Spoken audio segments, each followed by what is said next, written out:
Hello, जय हिंद and I welcome you on my channel general Gyan. This is Hemant Puri. देखो, ये वन लाइनर के लिए बुक है महेश कुमार बर्नवाल का, जो कि बेस्ड है क्लास 6 to 12 तक के एनसीईआरटी बुक्स पे। और इस वीडियो में हम लोग इन्वायरमेंट के सारे चैप्टर्स को कवर करेंगे। Environment and ecology, biome and biosphere, biodiversity, climate change, ozone layer depletion and pollution and miscellaneous. And believe me, आपको दो तीन या चार क्वेश्चन पक्का आपके एग्जाम में इतने ही चैप्टर से जरूर आ जाएंगे। और इवन कि मैक्सिमम जो भी इन्वायरमेंट से क्वेश्चन पूछा जाएगा ना, उसको आप आंसर दे सकोगे। तो चलिए शुरू करते हैं इन्वायरमेंट को।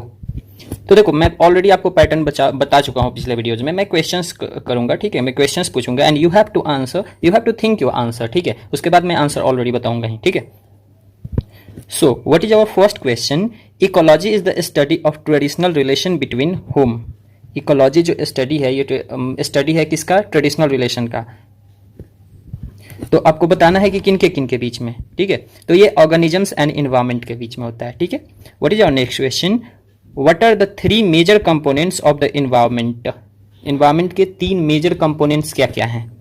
तो ये हो गया क्या? Organic component, organic components, inorganic और physical component and energy component, ठीक है। तो ये थ्री मेजर कंपोनेंट्स हैं इन्वायरमेंट के, ठीक है। Who was the first person to use the term ecology? First person कौन थे जिन्होंने इकोलॉजी टर्म को यूज करा था? तो ये कौन थे? अर्नेस्ट हैकल थे। ये 1869 में यूज करे थे इसको, ठीक है। नेक्स्ट क्वेश्चन क्या है? Grasslands, forest and deserts are examples of which ecological system? ये जो ग्रासलैंड्स हैं, फॉरेस्ट हैं, डेजर्ट्स हैं, ये किस इकोलॉजिकल सिस्टम्स के एग्जाम्पल हैं? तो ये क्या है? टेरेस्ट्रियल इकोसिस्टम के। किसके हैं? टेरेस्ट्रियल इकोसिस्टम के, ठीक है। नेक्स्ट क्वेश्चन है, what describes only the location occupied by the organisms but also its functional role in the community of organisms? आपको आंसर देना है, what describes not only the location occupied by the organism but also its functional role in the community of organisms, ठीक है। तो ये ecological function इसी को कहते हैं। क्या कहते हैं? Ecological function. चलो नेक्स्ट क्वेश्चन क्या है? What type of the flow of energy in an ecosystem? Ecosystem में किस टाइप का फ्लो ऑफ एनर्जी होता है? तो ये यूनिडायरेक्शनल होता है, ठीक है, मतलब एक तरफा होता है। अब देखो, एक रेमंड लिंडेमैन थे, ठीक है। इन्होंने 10% एनर्जी ट्रांसफर लॉ दिया था, ठीक है, या इसको सिंपली 10% लॉ भी कहते हैं, ठीक है। According to which 10% energy is transferred from one trophic level to the next successive level.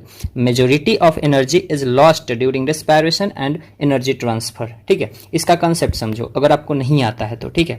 देखो, ऐसे हम लोग समझते हैं किसको?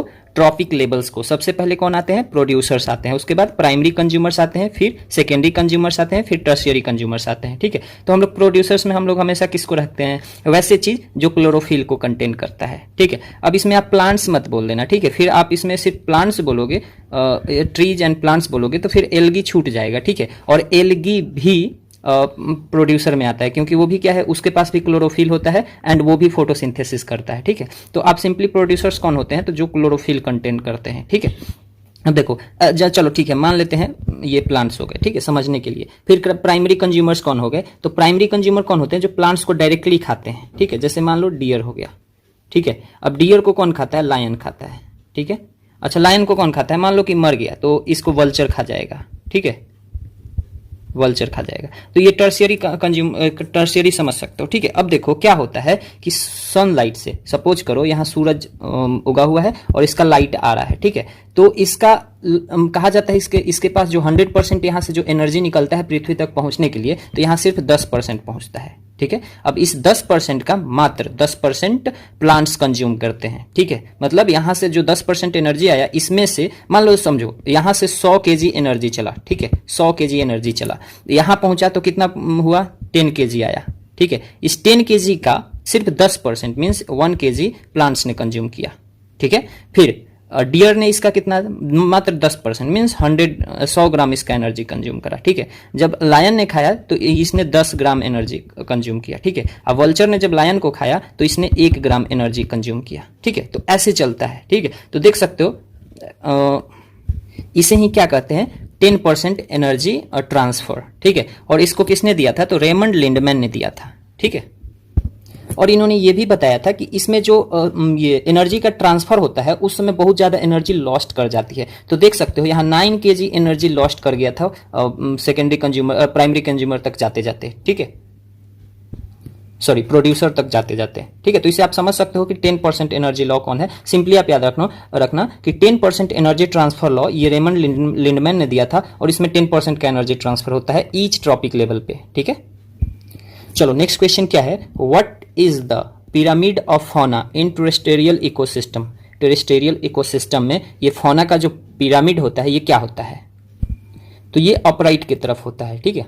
देखो इस पिक्चर को समझो, ठीक है, ये पिरामिड ऑफ नंबर है, ये अपराइट पिरामिड है, ठीक है। सबसे पहले क्या आते हैं, प्रोड्यूसर आते हैं, फिर क्या आते हैं, प्राइमरी कंज्यूमर्स आते हैं, ठीक है, फिर secondary consumer and tertiary consumer, ठीक है। तो ये अपराइट की तरफ जाता है, ठीक है। अब देखो इस सबसे ज्यादा क्या होते हैं, प्रोड्यूसर्स होते हैं, फिर सबसे ज्यादा एनर्जी इन्हीं को बनाना है ना, फिर देखो इनके बाद क्या 10% एनर्जी लॉस कर जाएगा, तो प्राइमरी कंज्यूमर को कम होना पड़ेगा। अब इसको जो खाएंगे उनका संख्या कम होना पड़ेगा क्योंकि यहाँ से भी एनर्जी कम हो जाएगा, ठीक है। तो सेकेंडरी कंज्यूमर आ जाएंगे और सेकेंडरी कंज्यूमर को जो खाएगा इसके बाद देखो इस लेवल से ऊपर लेवल तक, यहाँ से ऊपर जैसे लेवल तक जाएगा तो 10% एनर्जी लेस हो जाएगा, ठीक है। तो क्या होगा, इसको कम एनर्जी मिलेगा तो इसलिए ये कम होंगे, ठीक है। तो इसलिए देखते होगे कि लायन जो है ये सब क्या है, सबसे टॉप पे, मतलब सबसे टॉप पे तो ह्यूमन बैठा हुआ है, ठीक है, फिर भी इनकी आबादी रुक नहीं रही है। लेकिन आप समझ सकते हो कि टर्शियरी कंज्यूमर्स जो भी होते हैं इनकी संख्या कम होती है। क्यों होती है, क्योंकि यहाँ एनर्जी का फ्लो बहुत कम होता है, ठीक है, इवेंचुअली घट जाता है। तो इससे समझ सकते हो what is the pyramid of fauna in terrestrial ecosystem, ठीक है। तो ये अपराइट होता है, ठीक है। फिर नेक्स्ट क्वेश्चन क्या है, who introduce the concept of sustainable development. Sustainable development के कंसेप्ट को किसने इंट्रोड्यूस करा था, तो ये किसने करा था, तो ये ब्रंडटलैंड कमीशन ने करा था 1987 में, ठीक है।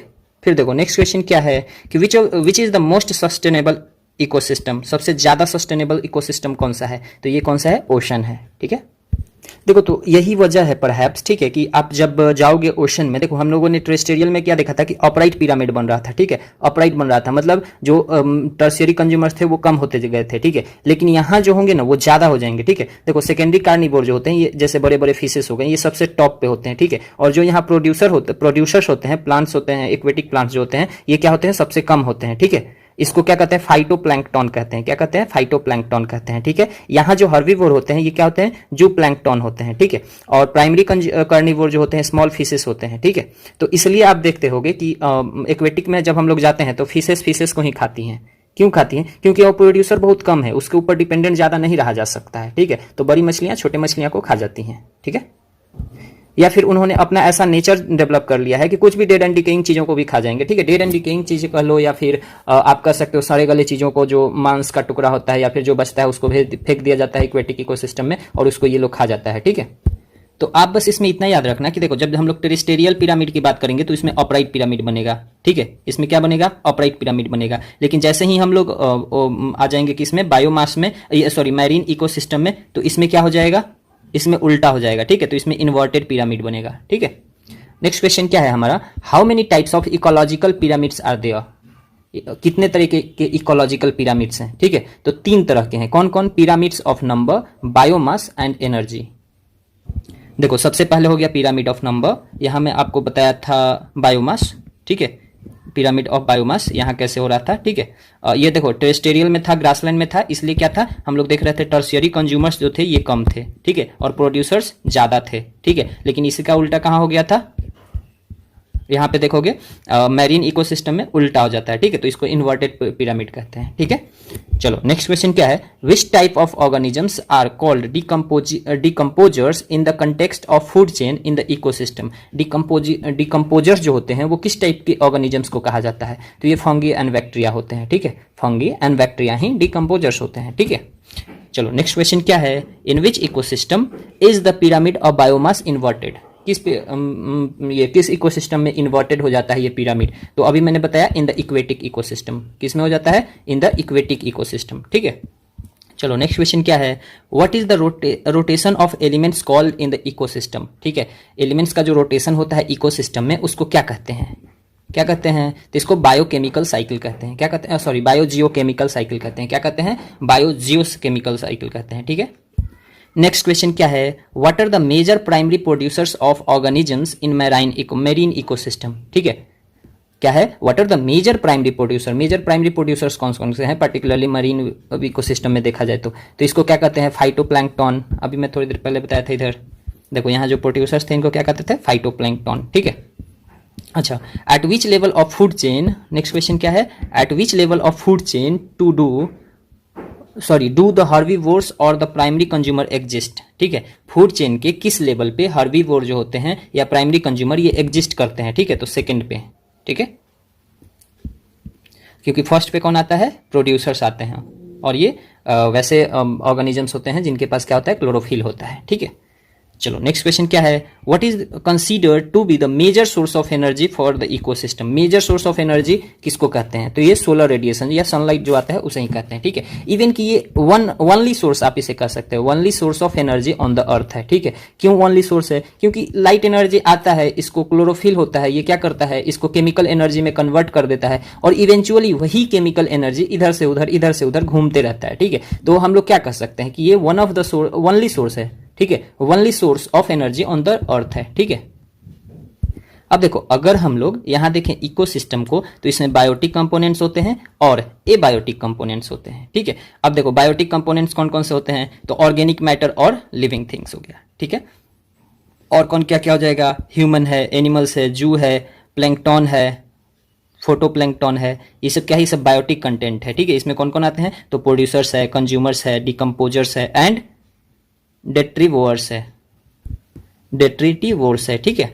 अच्छा, अब एबायोटिक कंपोनेंट में क्या आ जाएगा, क्लाइमेट है, ठीक है, ये एयर है, वाटर है, जो भी है, ठीक है, नॉन लिविंग थिंग्स है, सनलाइट है, टेम्परेचर है, न्यूट्रिएंट्स है, लैंड्स है, वाटर है, ये क्या है, एबायोटिक कंपोनेंट्स है, ठीक है। तो आप सिंपली ये ध्यान में रखो कि जो ये इकोसिस्टम है, ठीक है, इसमें बायोटिक कंपोनेंट्स हैं, एबायोटिक कंपोनेंट्स हैं। बायोटिक कंपोनेंट्स आप समझ सकते हो, ठीक है, और जितने भी ऑर्गेनिजम्स हैं, ठीक है, ऑर्गेनिक मैटर जितने भी हैं, ठीक है, या फिर लिविंग थिंग्स हैं, इसमें ह्यूमंस आएंगे, एनिमल्स आएंगे, जू होगा, प्लैंकटन होगा, ठीक है, फिर फोटोप्लैंकटन होगा, इसमें प्रोड्यूसर्स आ जाते हैं, प्लांट, ये भी तो एक ऑर्गेनिज्म है, कंज्यूमर्स कोई ना कोई ऑर्गेनिज्म ही होगा, ठीक है, decomposers fungi and bacteria and detritivores हो गया, ठीक है। जबकि एबायोटिक कंपोनेंट में क्या आ जाएगा, क्लाइमेट है, नॉन लिविंग थिंग्स है, सनलाइट है, टेम्परेचर है, न्यूट्रिएंट्स है, लैंड है, वाटर है, ये सब क्या है, एबायोटिक कंपोनेंट है, ठीक है।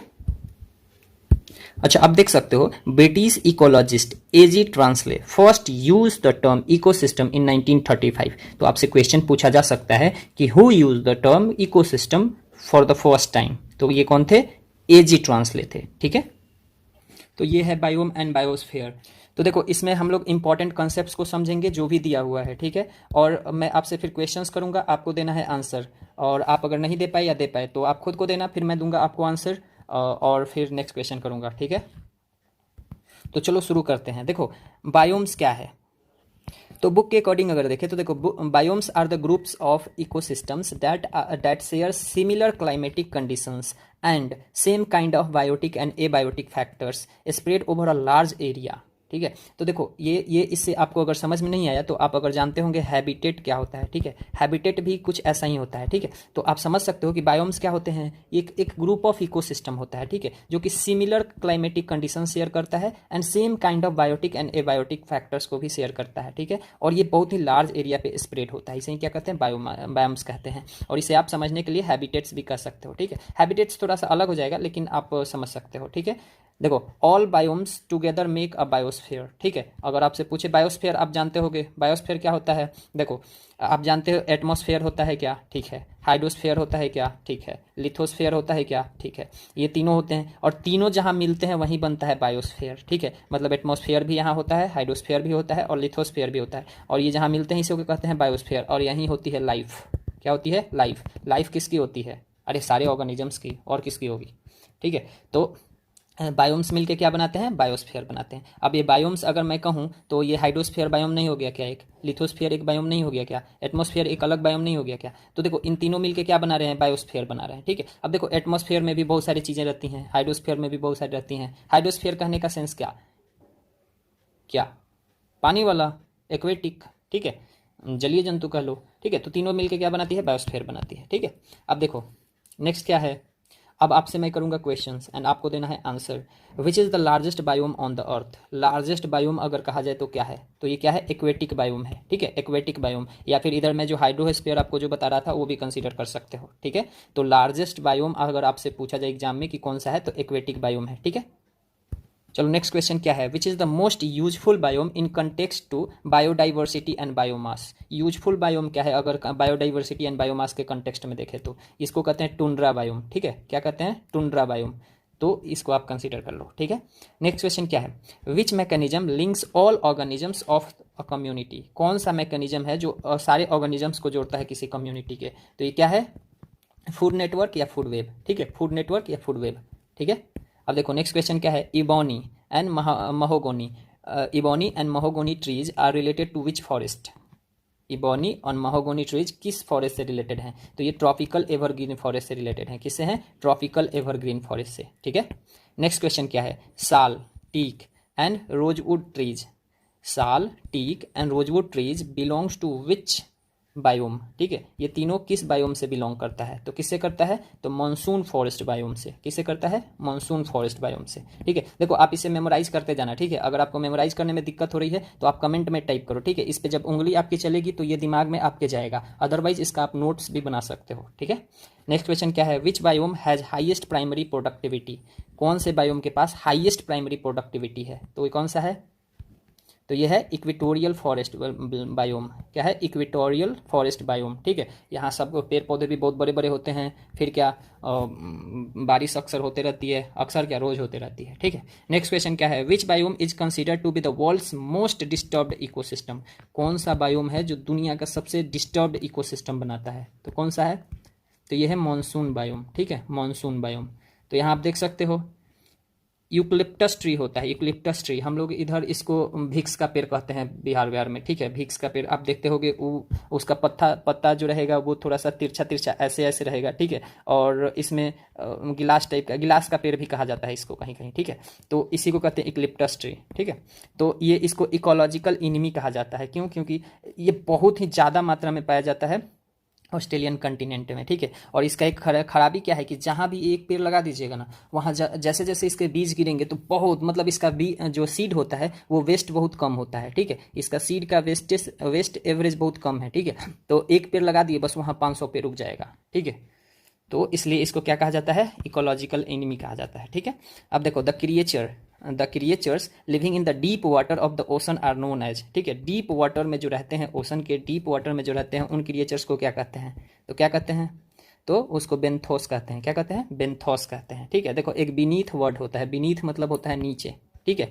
बीनीथ होता है एक वर्ड, इसका मतलब होता है नीचे, ठीक है। तो ये आप इससे भी याद रख सकते हो, बेंथोस, बेंथोस, ठीक है, मतलब सबसे नीचे जो डीप वाटर में रहता है, ठीक है।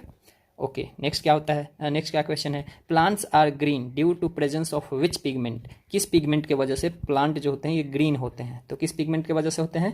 क्लोरोफिल की वजह से होते हैं, ठीक है। ओके, नेक्स्ट क्वेश्चन क्या है? Since when is the state of forest report being published by the forest survey of India? Forest survey of India, forest survey of India एक क्या कह सकते हो? इंस्टीट्यूशन है जो फॉरेस्ट रिपोर्ट निकालता है। तो इसने रिपोर्ट निकालना कब से शुरू किया? कब से शुरू किया? तो ये किया 1987 से। कब से? 1987 से, ठीक है।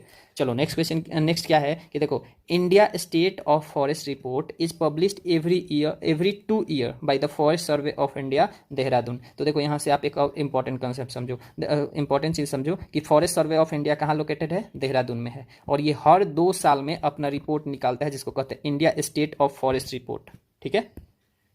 अब देखो नेक्स्ट क्या है? Llanos and compost grasses, llanos and compost grasses are found in which biome? ये लाइनोस एंड कंपोस्ट ग्रासेस होता है, ये किस बायोम में पाया जाता है? तो ये ट्रॉपिकल ग्रास बायोम में पाया जाता है। किसमें? ट्रॉपिकल ग्रास बायोम में, ठीक है। नेक्स्ट क्वेश्चन क्या है? In which biome are the conditions of optimum biome found? ठीक है, किस बायोम में ऑप्टिमम बायोम के कंडीशंस पाए जाते हैं? ठीक है, किस में पाए जाते हैं? तो tropical evergreen rain forest biome में, ठीक है, tropical evergreen rain forest biome में, ठीक है। चलो नेक्स्ट क्या है? एलिफेंट ग्रास, हाथी घास जिसको कहते हैं। Elephant grass is a major grass of which biome? जो एलिफेंट ग्रास है ये किस बायोम का मेजर ग्रास है? तो किस बायोम का है? तो ये है सवाना बायोम का, ठीक है, सवाना बायोम का, ठीक है। चलो नेक्स्ट क्या है, देखो ecozones includes only the terrestrial part of biosphere. ठीक है, अगर मान लो कहीं टर्म आ जाए इकोजोन तो इसमें सिर्फ और सिर्फ टेरेस्टेरियल पार्ट होगा, एक्वेटिक पार्ट नहीं होगा। ठीक है, या फिर जो भी अदर पार्ट है वो नहीं होगा, सिर्फ क्या होगा, टेरेस्टेरियल पार्ट होगा। ठीक है, बायोस्फीयर का सिर्फ और सिर्फ टेरेस्टेरियल पार्ट। ठीक है, नेक्स्ट क्वेश्चन क्या है, which species lives in a large habitat and usually migratory होता है। ठीक है, कौन सा स्पेसीज है जो बहुत लार्ज हैबिटेट में रहता है और जनरली क्या होता है, माइग्रेट करते रहता है। ठीक है, तो ये कौन सा है, अम्ब्रेला स्पेसीज। आप कहोगे ठीक है, ये अम्ब्रेला स्पेसीज कौन होता है, तो देखो अम्ब्रेला स्पेसीज होता है ना, वैसा स्पेसीज होता है जिसपे बहुत सारे कह सकते हो फूड वेब का जो डिपेंडेंसी होता है। ठीक है, अगर ये एक खत्म हो जाता है तो ये पूरा फूड चेन खराब हो जाएगा। ठीक है, तो इसी को कहते हैं, जैसे एग्जाम्पल अगर जानना चाहो तो लायन। ठीक है, अब देखो लायन अगर ना रहे तो डियर की संख्या बहुत ज़्यादा बढ़ जाएगी। ठीक है, और ये इसकी संख्या बढ़ जाएगी, मतलब क्या, ये सब पूरा पेड़ पौधा खाएगा। ठीक है, जंगल साफ करने लगेगा। अब जब जंगल साफ करने लगेगा, समझ के देखो।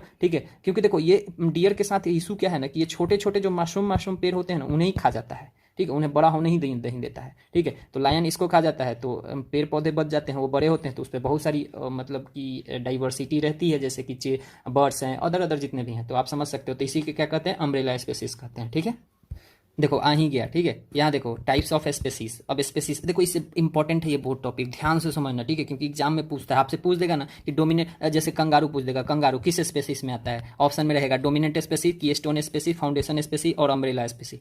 ठीक है, तो आप क्या बताओगे, तो इसलिए आपको पता होना चाहिए कि ये कंगारू जैसा। अब देखो इससे आप रिलेट कर सकते हो कि कंगारू, अभी कंगारू जैसा और कौन सा एनिमल है। ठीक है, तो वो डोमिनेंट में आएगा कि नहीं। तो देखो डोमिनेंट स्पेसीज क्या होगा, वैसे स्पेसीज मतलब पर्टिकुलरली क्या है, species having higher biomass than others. ठीक है, हायर बायोमास मतलब बायोमास इनका दूसरे अदर स्पेसीज से ज़्यादा है। ठीक है, इसको क्या कहते हैं, सॉरी क्या, डोमिनेंट स्पेसीज कहते हैं। जैसे कंगारू, अब जैसे देखो कंगारू इंडिया के लिए डोमिनेंट स्पेसीज है क्या, नहीं है। कि कहाँ के लिए, ऑस्ट्रेलिया के लिए हो जाएगा। ठीक है, क्योंकि वहाँ बहुत ज़्यादा पाया जाता है। ठीक है, तो वहाँ के लिए क्या है, डोमिनेंट स्पेसीज है। ठीक है, जहाँ डोमिनेट कर रहा है, समझ में आ रहा है ना, तो जैसे कंगारू हो गया। ठीक है, बहुत ज़्यादा में पाया जाता है।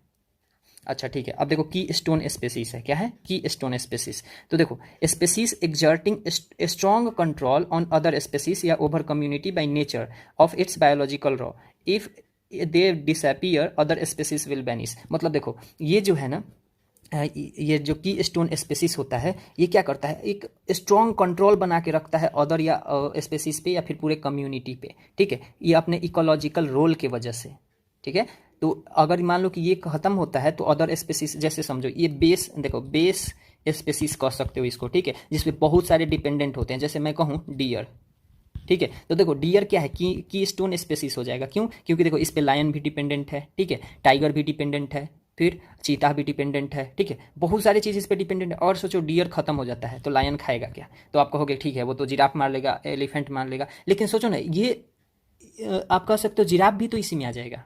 मतलब एक मैं चीज़ समझने के लिए बता रहा हूँ, मैं नहीं कर रहा हूँ कि डियर है, लेकिन आप समझ सकते हो वैसे स्पेसीज जिस पे डिपेंडेंसी बहुत ज़्यादा है। क्यों, इसके इकोलॉजिकल रोल की वजह से। इसी को क्या कहेंगे, कीस्टोन स्पेसीज कहेंगे। ठीक है, चलो नेक्स्ट क्या है, फाउंडेशन स्पेसीज। ठीक है, क्या है, फाउंडेशन स्पेसीज। तो देखो they play a major role in creating और maintaining habitat that support other species, जैसे कोरल्स। ठीक है, कोरल आप समझ सकते हो कि क्या करता है, ये बहुत ही मेजर रोल प्ले करता है, या तो मेंटेन करने में या क्रिएट करने में या फिर सपोर्ट करने में अदर स्पेसीज को। ठीक है, अब देखो अम्ब्रेला स्पेसीज आ गया, सेम एज की स्टोन स्पेसीज। ये क्या होता है, की स्टोन स्पेसीज के तरह होता है। ठीक है, मैंने इसको भी बताया था क्या, कि डिपेंडेंसी लेके आता है। ठीक है, अगर ये खत्म तो पूरा फूड चेन खत्म। ठीक है, या फिर इकोलॉजिकल डिसबैलेंस आ जाएगा उसमें। तो क्या होता है, ये कीस्टोन स्पेसीज की तरह होता है, लेकिन ये माइग्रेटरी होता है। ठीक है, माइग्रेटरी होता है, जैसे टाइगर्स हो गए। ठीक है, माइग्रेट करते रहता है इधर से उधर। ठीक है, अब देखो क्रिटिकल लिंक स्पेसीज, ये क्या होता है, पॉलिनेटर्स होते हैं। ठीक है, डिस्पर्सल एजेंट्स होते हैं या सर्कुलेटिंग न्यूट्रिएंट्स होते हैं। ठीक है, देखो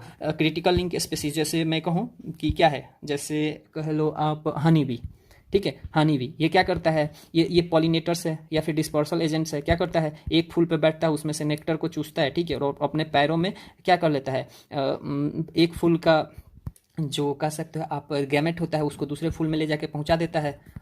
मतलब पॉलिनेटिंग का मेनली काम करता है। ठीक है, ओके नेक्स्ट क्या है, फ्लैगशिप स्पेसीज। बात से ही समझ लो, फ्लैगशिप है। ठीक है, फ्लैगशिप है मतलब फ्लैगशिप समझते हो ना, एकदम जो प्रचार प्रसार में बहुत ज़्यादा ध्यान देता है। ठीक है, तो देखो charismatic species that stimulate conservation awareness, ठीक है, वैसे स्पेसीज क्रिस्मेटिक स्पेसीज होते हैं जो कि कंजर्वेशन अवेयरनेस को फैलाते हैं, जैसे giant panda, Asian elephant, Bengal tiger, ये सब खत्म होने वाला है, ठीक है, कुछ ही बचा हुआ है, और जो बचा हुआ है उसके वजह से लोगों के दिमाग में आ रहा है कि देखो भाई अगर इसको नहीं बचाए तो ये खत्म हो जाएगा।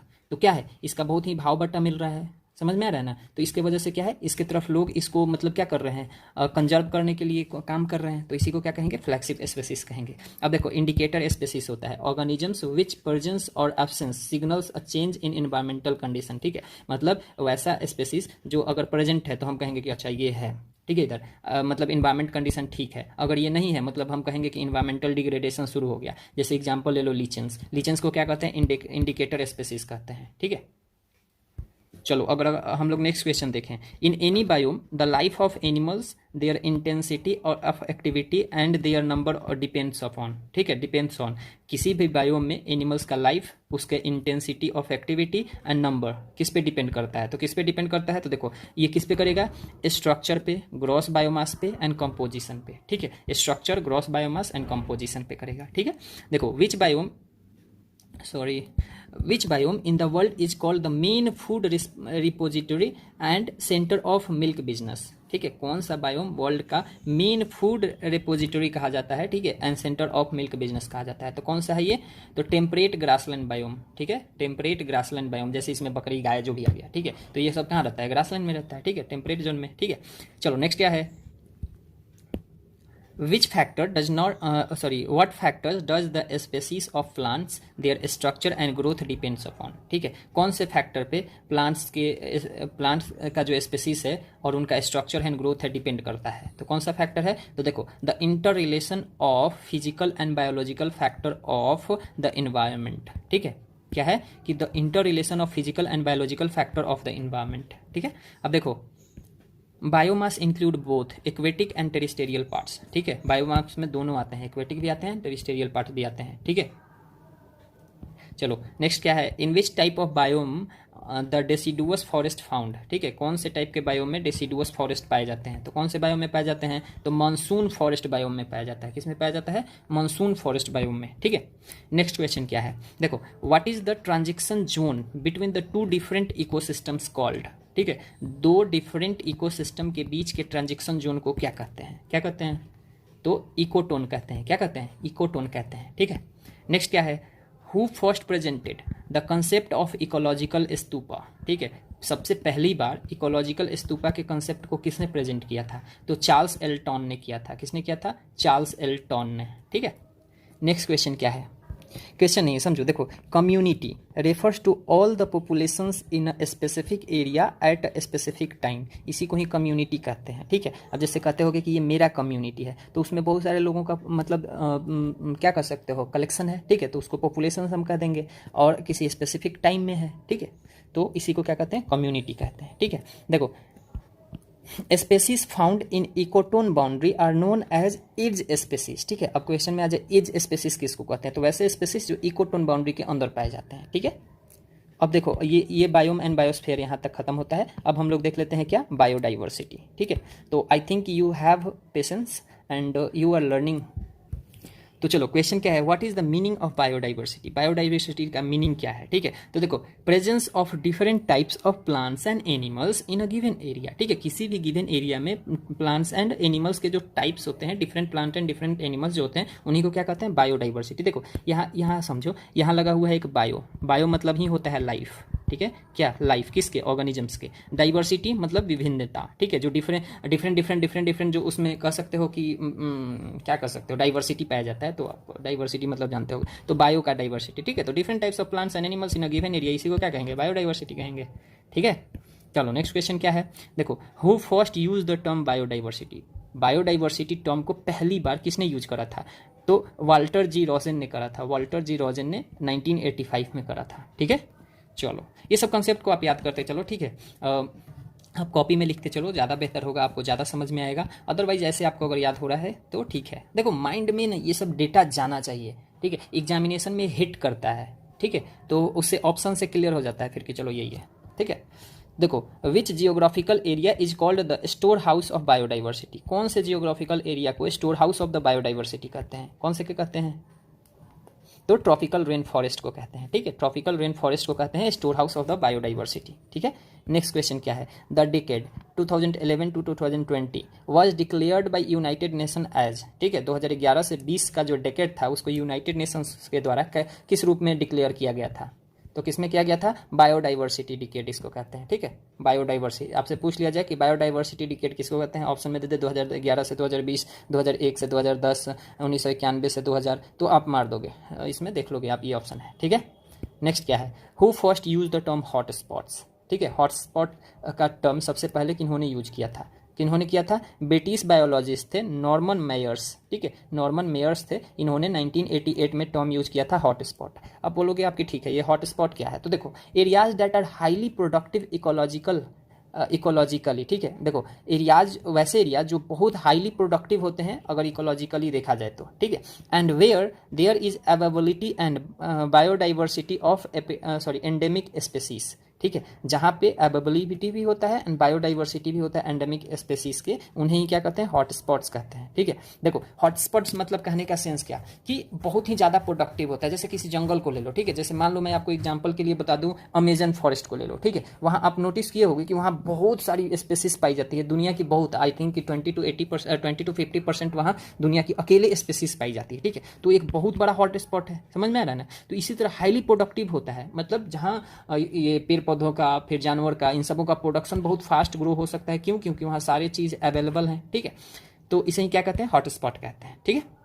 चलो नेक्स्ट क्वेश्चन क्या है, where is national biological diversity authority of India established, sorry समझ में आया आपको, where is national biological diversity authority of India established, कहाँ पे एस्टेब्लिश्ड है, तो आपको बताना है, आंसर बताओ कहाँ है, तो चेन्नई में है, चेन्नई कहाँ है, तमिलनाडु, और 2003 में हुआ था ये, ठीक है।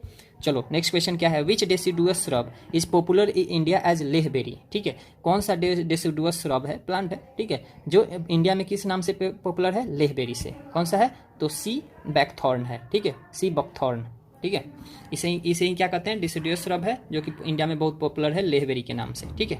चलो नेक्स्ट क्वेश्चन क्या है, what is the term M stripes related to, M stripes किससे रिलेटेड है, किससे रिलेटेड है, तो ये है मेंटेनेंस ऑफ टाइगर रिजर्व्स, ठीक है, टाइगर रिजर्व्स का जो मेंटेनेंस होता है उसे ही कहते हैं एम स्ट्राइप्स, ठीक है। नेक्स्ट क्वेश्चन क्या है, where are the natural habitats of lion tailed apes, जिसको मकाक्यू कहते हैं, आर फाउंड इन इंडिया, ठीक है, तो आपको बताना है इसका आंसर कहाँ पाया जाता है, तो देखो ये तमिलनाडु, केरला एंड कर्नाटका में पाया जाता है, ठीक है। मकाक्यू, देखो एक मकाक्यू बंदर ही होता है जिसका जो गर्दन होता है ना उस पर बहुत सारा शेर की तरह बाल होता है, ठीक है, तो उसे ही कहते हैं मकाक्यू, ठीक है। चलो नेक्स्ट क्वेश्चन क्या है, in which year was the biodiversity act passed by the government of India, biodiversity act पहली बार कब पास किया गया था इंडिया में, तो 2002 में किया गया था, कब किया गया था 2002 में, ठीक है। तो आपको अब बताना है कुछ कुछ पार्क्स के नाम, ठीक है, जो मेरीन नेशनल पार्क्स है, मेराइन नेशनल पार्क्स है, मतलब कह सकते हो समुद्री रिलेटेड है, ठीक है। अब देखो gulf of Kutch marine national park कहाँ लोकेटेड है, तो देखो यहाँ कच्छ लिखा हुआ है, रन ऑफ कच्छ आप जानते हो बेटे, ये कहाँ है, गुजरात में है, ठीक है, गुजरात में है। Mahatma Gandhi marine national park कहाँ लोकेटेड है, तो ये अंडमान आइलैंड में लोकेटेड है, ठीक है। नेक्स्ट क्या है, गहिरमत्था मैरीन वाइल्ड लाइफ सेंचुरी कहाँ लोकेटेड है, तो ये ओडिशा में लोकेटेड है, ठीक है। Gulf of Mannar marine national park कहाँ लोकेटेड है, तो तमिलनाडु में है, ठीक है। Malvan marine wild life sanctuary कहाँ लोकेटेड है, तो ये महाराष्ट्र में है, ठीक है। तो आप इसको देख सकते हो सारे marine national parks in India को, ठीक है। चलो नेक्स्ट क्वेश्चन हम लोग देख लेते हैं, हाँ ये ठीक है, चलो where is the India's first marine national park located, ठीक है, फर्स्ट मैरीन नेशनल पार्क कहाँ लोकेटेड है, तो यही है गल्फ ऑफ कच्छ, गुजरात में। तो देखो अगर बायोडाइवर्सिटी हॉटस्पॉट रीजन को देखा जाए इंडिया में कहाँ कहाँ है, तो देखो ये वेस्टर्न घाट्स है, क्योंकि ये यहाँ बहुत ही घने फॉरेस्ट पाए जाते हैं, इंडो बर्मा रीजन हो गया, ईस्टर्न हिमालयाज हो गया, एंड सैंडलैंड निकोबार आइलैंड हो गया, ठीक है, संडालैंड निकोबार आइलैंड है, ठीक है, इसको संडालैंड भी कहते हैं, ठीक है। चलो नेक्स्ट क्वेश्चन क्या है, who is flying fox and also known as great Indian fruit. ठीक है, फ्लाइंग फॉक्स या जिसे इंडिया में क्या कहते हैं, ग्रेट इंडियन फ्रूट, ये कौन सा है, तो यह स्पेसी ऑफ बैट्स को कहते हैं। ठीक है, इस एक बैट्स का स्पेसी होता है उसे ही कहते हैं, जिसको क्या कहते हैं, टेरोपस कहते हैं। क्या कहते हैं, टेरोपस कहते हैं। ठीक है, पी साइलेंट है। चलो नेक्स्ट क्वेश्चन क्या है, रेड डाटा बुक या फिर red list is maintain by which organisation. Red data book जो होता है ये किस ऑर्गेनाइजेशन के द्वारा मेंटेन करी जाती है, तो ये क्या है, IUCN। इसका फुल फॉर्म क्या होता है, international union for conservation of nature. ठीक है, international union for conservation of nation. ठीक है, तो यही क्या करता है, यही एक यूनियन है जो कि रेड डाटा बुक या फिर रेड लिस्ट को मेंटेन करता है। ठीक है, चलो नेक्स्ट क्वेश्चन क्या है, which medicine is responsible for reduction in the number of vultures. कौन सा मेडिसिन रिस्पॉन्सिबल है जो कि वल्चर्स के नंबर में रिडक्शन किया। ठीक है, यह करता है, तो ये कौन सा है, तो ये है डाइक्लोफेनाक सोडियम। ठीक है, डाइक्लोफेनाक सोडियम है। ठीक है, नेक्स्ट क्वेश्चन क्या है, नेक्स्ट क्वेश्चन क्या है, where are the headquarters of animal fauna and welfare board of India located. Headquarters बताना है आपको कि animal fauna and welfare board का हेडक्वार्टर कहाँ लोकेटेड है। कहाँ लोकेटेड है, तो ये बल्लभगढ़ में है, हरियाणा। ठीक है, बल्लभगढ़ हरियाणा। देखो हेडक्वार्टर की बात है जब भी animal fauna and welfare board का, तो इंडिया में याद रखना इसका कहाँ है, हरियाणा में है, बल्लभगढ़। ठीक है, नेक्स्ट क्वेश्चन क्या है, where is the natural habitat of red panda found in India. तो इसका आंसर ऑलरेडी दिया हुआ है यहाँ, सब Himalayan regions of north eastern India. ठीक है, चलो देखो नेक्स्ट क्वेश्चन क्या है, तो देखो Dachigam national park is famous for the conservation of which animal. Dachigam national park आपको बताना है किस एनिमल की कंजर्वेशन के लिए फेमस है, तो ये कश्मीरी स्टैग। ठीक है, कश्मीरी स्टैग एक एनिमल होता है, उसके कंजर्वेशन के लिए फेमस है दैचिंगम नेशनल पार्क। ठीक है, नेक्स्ट क्वेश्चन क्या है, which animal park in India is located at the highest altitude. ठीक है, कौन सा नेशनल पार्क इंडिया में है जो कि सबसे हाईएस्ट एल्टीट्यूड पे लोकेटेड है, तो कौन सा है, ये है हेमिश। हेमिश कहाँ है, लद्दाख में है। ठीक है, तो आप समझ ही गए होंगे ये हाईएस्ट है। ठीक है, which group of organisms convert ammonia into nitrate. ठीक है, एमोनिया को नाइट्रेट में कौन सा ऑर्गेनिजम्स के ग्रुप कन्वर्ट करते हैं, तो कौन से करते हैं, तो ये नाइट्रोसोमोनास करते हैं। ठीक है, नाइट्रोसोमोनास करते हैं, ये एक ग्रुप ऑफ ऑर्गेनिजम्स होते हैं जो कि एमोनिया को नाइट्रेट में कन्वर्ट करते हैं। ठीक है, नेक्स्ट क्वेश्चन क्या है, देखो in which form does the paddy plant accept nitrogen. किस फॉर्म में पैडी प्लांट जो होते हैं वो नाइट्रोजन को एक्सेप्ट करते हैं, तो आंसर क्या है, in the form of ammonium. ठीक है, NH4 एमोनियम के फॉर्म में करता है। ठीक है, नेक्स्ट क्वेश्चन क्या है, by what means does chemical elements enter the biosphere system. कौन से रास्ते से कह सकते हो कि जो केमिकल एलिमेंट होते हैं ये बायोस्फीयर इकोसिस्टम में घुसते हैं। ठीक है, कौन से, तो थ्रू रूट्स ऑफ प्लांट। ठीक है, रूट्स ऑफ प्लांट से। तो देखो the state of north east in India are called the gateway of biodiversity. ठीक है, इंडिया में अगर इंडिया में गेटवे ऑफ बायोडाइवर्सिटी का किस रीजन को कहा जाता है, तो स्टेट ऑफ नॉर्थ ईस्ट को। ठीक है, नेक्स्ट क्वेश्चन क्या है, how many biogeographical regions are present in the India. India में कितने सारे बायोजियोग्राफिकल रीजन्स अवेलेबल हैं, तो 10। ठीक है, कितने हैं, 10। चलो देखो नेक्स्ट क्या है, when a community is permanent mature complex and long lived it is known as. मान लो कोई कम्युनिटी का मतलब मैं पहले बताया था। ठीक है, ये परमानेंट है, मैच्योर है, कम्प्लेक्स है एंड लॉन्ग लिव्ड है, तो इसको किस नाम से जानते हैं, तो इसको कहते हैं क्लाइमैक्स कम्युनिटी। ठीक है, क्या कहते हैं, क्लाइमैक्स कम्युनिटी। ठीक है, नेक्स्ट क्वेश्चन क्या है, which is the biggest biosphere reserve in terms of area in India. ठीक है, अगर एरिया के हिसाब से देखें तो बिगेस्ट बायोस्फीयर रिजर्व कौन सा है, ये कौन सा है, रन ऑफ कच्छ, जो कितने में फैला हुआ है, 12,454 किलोमीटर स्क्वायर में फैला हुआ है। ठीक है, देखो साउथ बटन आइलैंड क्या है, south button island located in the Andaman Nicobar island are the smallest national park in India. ठीक है, देखो स्मॉलेस्ट नेशनल पार्क कौन सा है, साउथ बटन आइलैंड है, जो कहाँ लोकेटेड है, अंडमान एंड निकोबार आइलैंड में। ठीक है, चलो नेक्स्ट क्वेश्चन क्या है, देखो वीडियो थोड़ा लंबा जा रहा है तो आई थिंक कि you are focusing here because थोड़ा सा कंटेंट ज़्यादा है। ठीक है, तो I think you can understand. चलो नेक्स्ट क्वेश्चन क्या है, which tree has been given the name of simile of Kalpavriksham. ठीक है, कल्पवृक्षम, कल्पवृक्षम का क्या कह सकते हो, नेम किसे दिया गया है, तो कौन सा ट्री है ये, तो कोकोनट को कहा जाता है कल्पवृक्षम। ठीक है, चलो नेक्स्ट क्वेश्चन क्या है, which rivers flow through the Keoladeo national park. ठीक है, कियोलाडियो नेशनल पार्क से कौन सा रिवर फ्लो करता है, तो कौन सा रिवर है, तो ये बंगाना है। क्या है, बंगाना, जो कि राजस्थान, एंड गंभीरी है। ठीक है, कौन है, बंगाना एंड गंभीरी। ठीक है। चलो नेक्स्ट क्वेश्चन क्या है, which national park is famous as the paradise of birds in India. ठीक है, कौन से नेशनल पार्क को पैराडाइज ऑफ बर्ड्स कहते हैं, कौन सा है, तो ये यही है कियोलादेव नेशनल पार्क जो भारतपुर राजस्थान में है। ठीक है, चलो नेक्स्ट क्वेश्चन क्या है, which element is depleted most from the soil after a crop is harvested. ठीक है, अगर क्रॉप हार्वेस्ट कर लिया जाता है तो कौन सा एलिमेंट है जो सबसे ज़्यादा डिप्लेट होता है सॉइल से, तो कौन सा है, ये पोटेशियम है। कौन सा है, पोटेशियम। चलो अब देखो दो चीज़ आपको समझना है, इन सीटू कंजर्वेशन, ठीक है, in situ conservation and ex situ conservation, in situ conservation and ex situ conservation. देखो इन सेतु कंजर्वेशन ऐसा कंजर्वेशन का मीडियम है जिसमें कि इनका कंजर्वेशन जैसे एनिमल क्या कह सकते हो, हैबिटेट्स का कंजर्वेशन जो होता है ये नेचुरल तरीके से होता है। ठीक है, मतलब conservation of biodiversity in their natural habitats. जैसे कोई मान लो कि नेशनल पार्क बना दिया जाता है, ठीक है, एक अच्छे खासे एरिया में, क्या में एक अच्छे खासे एरिया में एक नेशनल पार्क बना दिया जाता है। ठीक है, और इसी पार्क में हर चीज़ है। ठीक है, अब क्या किया जाएगा, इसमें टाइगर रहेगा। ठीक है, सिर्फ बाहर से इधर से फेंसिंग कर देंगे सो दैट कि टाइगर इससे बाहर ना जाए, और इंश्योर करेंगे कि इसमें टाइगर के लिए हर चीज़ अवेलेबल है। तो इसको क्या कहेंगे, इन सेतु कंजर्वेशन कहेंगे। ठीक है, लेकिन अब इसी टाइगर को उठा के हम किसी जू में ले आए, ठीक है, क्या में ले आए, जू में ले आए। अब यहाँ इसको हम मीट काट के दे रहे हैं, ठीक है, या फिर इसका डॉक्टर से इलाज करवा रहे हैं, जैसे भी है, मतलब इसमें आर्टिफिशियल तरीका आ गया, तो इसको क्या कहेंगे, एक सेतु कंजर्वेशन कहेंगे। ठीक है, क्या कहेंगे,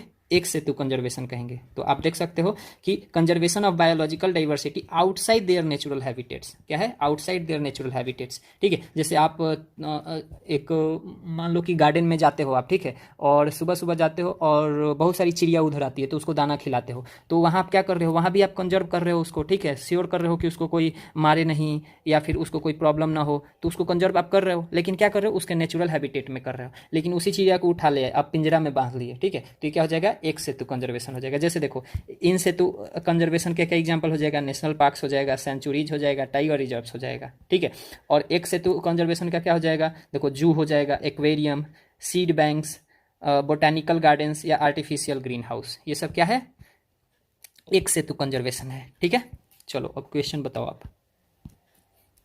क्वेश्चन क्या है, conservation of flora by artificial green house is a method under, ये किस के अंदर आता है, किसके अंदर आता है, तो एक सेतु कंजर्वेशन के अंदर आता है। किसमें, एक सेतु कंजर्वेशन में आता है ये आर्टिफिशियल ग्रीन हाउस। ठीक है, नेक्स्ट क्वेश्चन क्या है, how many biosphere reserves from India are included in the MAB programme of UNESCO. ठीक है, यूनेस्को के एमएबी प्रोग्राम के अंदर इंडिया के कितने बायोस्फीयर रिजर्व को शामिल किया गया है, तो टोटल 12 को। ठीक है, 12 बायोस्फीयर रिजर्व्स को शामिल किया गया है। ठीक है, देखो नेक्स्ट क्वेश्चन क्या है, where was the first biosphere reserve establish in India, पहला बायोस्फीयर रिजर्व इंडिया में कहाँ एस्टेब्लिश किया गया था, तो कहाँ किया गया था, नीलगिरी में। ठीक है, यही नीलगिरी में western Ghats and eastern Ghats मिलते हैं। ठीक है, चलो बताओ, कार्ताजेना प्रोटोकॉल क्या है, Cartagena protocol is related to, Cartagena protocol किससे रिलेटेड है, तो बायोसेफ्टी एग्रीमेंट से रिलेटेड है। ठीक है, बायोसेफ्टी एग्रीमेंट से रिलेटेड है कार्ताजेना प्रोटोकॉल। ठीक है, देखो the Cartagena protocol of biodiversity is implemented by which central ministry, कौन सा सेंट्रल मिनिस्ट्री कार्ताजेना प्रोटोकॉल को इम्प्लीमेंट करती है। ठीक है, तो देखो क्या है, ministry of environment, forest and climate change. ठीक है, इंडिया में जो ministry of environment, forest and climate change है, यही क्या करती है, Cartagena protocol of biodiversity biosafety को इम्प्लीमेंट करती है। ठीक है, चलो नेक्स्ट क्वेश्चन क्या है, which type of biodiversity is used in reproductive function, reproductive functions में कौन से बायोडाइवर्सिटी यूज हुए होते हैं, तो कौन से होते हैं, तो ये है जेनेटिक डाइवर्सिटी। क्या है, जेनेटिक डाइवर्सिटी। ठीक है, नेक्स्ट क्वेश्चन क्या है, who first categorise India into biogeographical regions, India को बहुत सारे इंडिया को किसने सबसे पहले बायोजियोग्राफिकल रीजन्स में कैटेगराइज करा था, तो ये कौन थे, रोजर्स एंड पनवार थे। कौन से थे, रोजर्स एंड पनवार, ये कब किए थे, 1988 में। चलो आपको बताना है नेक्स्ट क्वेश्चन कि व्हाट इज अरीबादा। ठीक है, अरीबादा क्या है, तो क्या है, comprehensive nesting process of some species of sea turtle. ठीक है, देखो सी टर्टल क्या है ना कि ये लोग अपना अंडे नहीं दे सकते पानी में। ठीक है, तो ये आते हैं सैंड पे अपना अंडे देते हैं, और अंडे देने के बाद उसको ढक के चले जाते हैं सैंड से ही, ठीक है। अब उस अंडे को प्रॉपर टेम्परेचर मिलता है तो ये अपने से अंडा अपना फोड़ के और पानी में फिर से वापस चला जाता है, तो इसीलिए सैंड को कहते हैं नेस्टिंग ग्राउंड। इंडिया में अगर देखोगे तो सबसे ज़्यादा ये कहीं होता है तो गहीरमथा बीच पे होता है, ठीक है, गहीरमथा बीच पे। ये गहीरमथा बीच कहाँ पड़ता है तो उड़ीसा में पड़ता है, ठीक है। तो इसी से इसको वर्ल्ड्स लार्जेस्ट नेस्टिंग ग्राउंड भी कहते हैं, ठीक है। तो अरीबादा आप समझ गए होंगे कि ये नेस्टिंग प्रोसेस है किसी किसी स्पेसीज का, पर्टिकुलरली सी टर्टल के स्पेसीज का, ठीक है।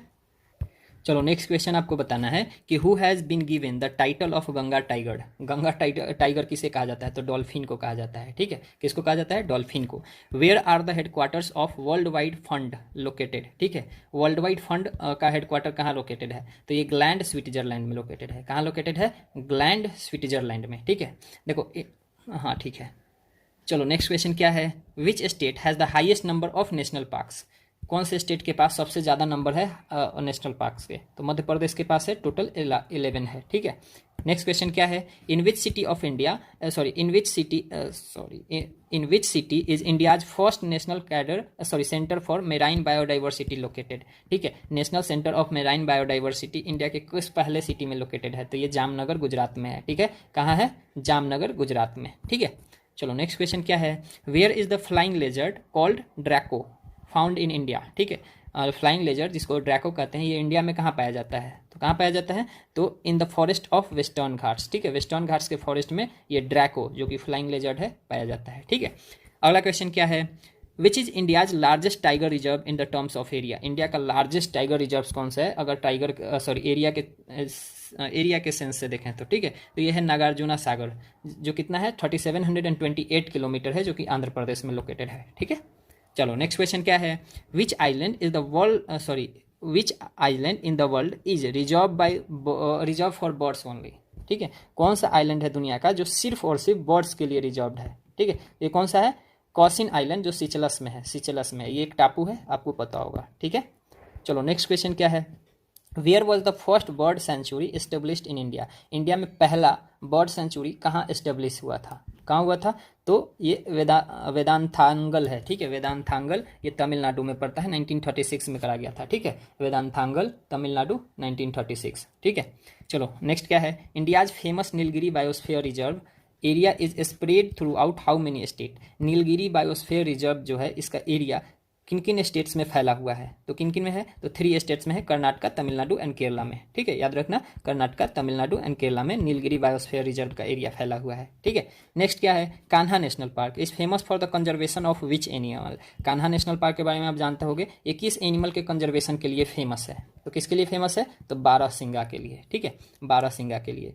नेक्स्ट क्वेश्चन क्या है, which mountaineer discovered India's famous valley of flower national park area, ठीक है। इंडिया का जो फेमस है valley of flower national park area, इसको सबसे पहले किन्होंने डिस्कवर करा था तो फ्रैंक स्मिथ थे, फिर क्या थे, हॉल्ड्सवर्थ थे एंड इरिक सिप्टन थे, ठीक है। इन तीनों ने मिलकर इसको डिस्कवर करा था। अब आपको देखो नेक्स्ट बताना है कुछ बर्ड सेंचुरीज है इंडिया में, वो कहाँ पे है तो घाना बर्ड सेंचुरी कहाँ है, घाना बर्ड सेंचुरी तो ये भरतपुर राजस्थान में है, ठीक है। फिर आपको बताना है रंगनाथीतू, क्या है, रंगनाथीतू बर्ड सेंचुरी ये कहाँ लोकेटेड है तो मांड्या कर्नाटका, ठीक है। मांड्या कर्नाटका याद रखना, रंगनाथीतू बर्ड सेंचुरी, ठीक है। फिर वेदांतांगल बर्ड सेंचुरी अभी ऊपर बताया था ये कहाँ है तो कांचीपुरम तमिलनाडु में है, ठीक है। कहाँ है, कांचीपुरम तमिलनाडु, ठीक है। नेलापट्टू बर्ड सेंचुरी कहाँ लोकेटेड है तो ये है नेल्लौर आंध्र प्रदेश, ठीक है। सुल्तानपुर बर्ड सेंचुरी गुरुग्राम हरियाणा, ठीक है। सलीम अली बर्ड सेंचुरी यह कहाँ है तो गोवा में है, गोवा के चराव में, ठीक है। कौंडिन्या बर्ड सेंचुरी कहाँ लोकेटेड है तो ये चित्तौड़ आंध्र प्रदेश में, ठीक है। चिल्का लेक बर्ड सेंचुरी कहाँ लोकेटेड है तो ये पुरी, देखो पुरी उड़ीसा के पास पड़ता है, जगन्नाथपुरी का नाम सुने होंगे, वहीं पे ये लोकेटेड है चिल्का लेक बर्ड सेंचुरी, ठीक है। फिर कुमारकांव बर्ड सेंचुरी कहाँ लोकेटेड है तो ये कोत्यम कहाँ पड़ता है, केरला में पड़ता है, यहीं लोकेटेड है, ठीक है। अब देखो जिम कॉर्बेट नेशनल पार्क, ये उत्तराखंड में पड़ता है। जिम कॉर्बेट नेशनल पार्क, ये previously known as Hailey national park, क्या कहते थे इसको, Hailey national park, was the first national park of India and the first tiger reserve to be notified under project tiger. ठीक है, tiger project के अंदर पहला कोई टाइगर रिजर्व नोटिफाई करा गया था, तो इसको ये कौन था, जिम कॉर्बेट नेशनल पार्क था, जो ये कौन से कहाँ है, उत्तराखंड के अंदर है। इसको पहले हेली नेशनल पार्क के नाम से जानते थे। तो देखो इन्वायरमेंट से अगर हम लोग क्वेश्चन देखें तो सबसे पहले हम लोग देखेंगे क्लाइमेट चेंज से। ठीक है, क्लाइमेट चेंज में सबसे पहला क्वेश्चन क्या है, what are the major causes of climate change, और you have to tell the answer that what are the major causes of climate change. Climate change के मेजर काउजेज क्या क्या हैं, तो क्या क्या है, तो देखो सबसे पहले तो ग्लोबल वार्मिंग है, यस है, इन्वायरमेंटल पॉल्यूशन है, ठीक है, एंड इकोलॉजिकल डिग्रेडेशन है। ठीक है, ये तीनों क्या है, मेन कॉजेज हैं। सेकेंड क्वेश्चन क्या है, what factors does the global heating potential of a gas depend. आपको बताना है what factors does the global heating potential of gas depend.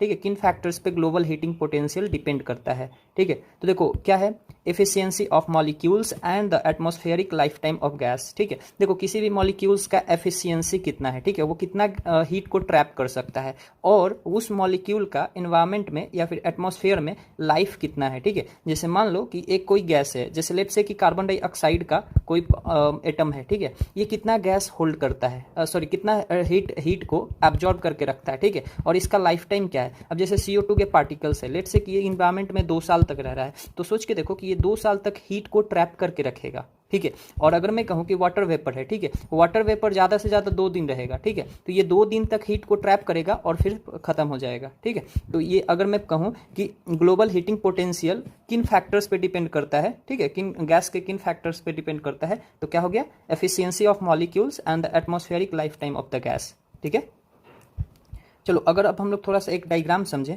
तो अगर आप को समझना है कि ठीक है पॉल्यूशन कैसे कैसे होता है। ठीक है, तो देखो ग्रीन हाउस गैस इमिशन है, ओजोन डिप्लेशन है, एंड ओशनिक एसिडिफिकेशन है। ठीक है, ओशनिक एसिडिफिकेशन कैसे है, तो आप बहुत सारे कंपनीज को यूज कर रहे हो, ठीक है, उससे बहुत सारे प्रोडक्ट्स को मैन्युफैक्चर कर रहे हो, और उनसे जो वेस्ट निकल रही है उसको डायरेक्ट आप रिवर्स में फ्लो करा दे रहे हो। ठीक है, और वो रिवर्स की जो पानी है इवेंचुअली कहाँ जा रही है, तो वो जा रही है ओशन में। ठीक है, तो ओशन में क्या कर रही है, एसिडिक नेचर जोड़ रही है, उसमें एसिडिक कह सकते हो नेचर को क्या कर रही है, उसमें ऐड कर रही है, तो इससे क्या हो रहा है, ओशन का एसिडिफिकेशन हो रहा है। ठीक है, अब देखो ग्रीन हाउस गैस इमिशन जो हो रहा है, इससे क्या हो रहा है, ग्लोबल वार्मिंग हो रहा है। ठीक है, अब ग्लोबल वार्मिंग क्या है, तो देखो जो आइडियल टेम्परेचर है अर्थ का, उस टेम्परेचर में इंक्रीज हो जाना ही क्या है, ग्लोबल वार्मिंग है। ठीक है, अच्छा जब ओजोन डिप्लेशन हो रहा है तो क्या हो रहा है, यूवी रेडिएशंस अर्थ पे ज़्यादा आ रहे हैं, क्योंकि जो ये ओजोन लेयर होता है ये क्या करता है, अर्थ से आने वाले हार्मफुल यूवी को लौटा देता है, मतलब वापस रिफ्लेक्ट कर देता है। जब आप समझो कि ओजोन लेयर जो है ये लेयर है ही नहीं, ठीक है, जब यहाँ है ही नहीं तो जो भी किरणें आएंगी उधर से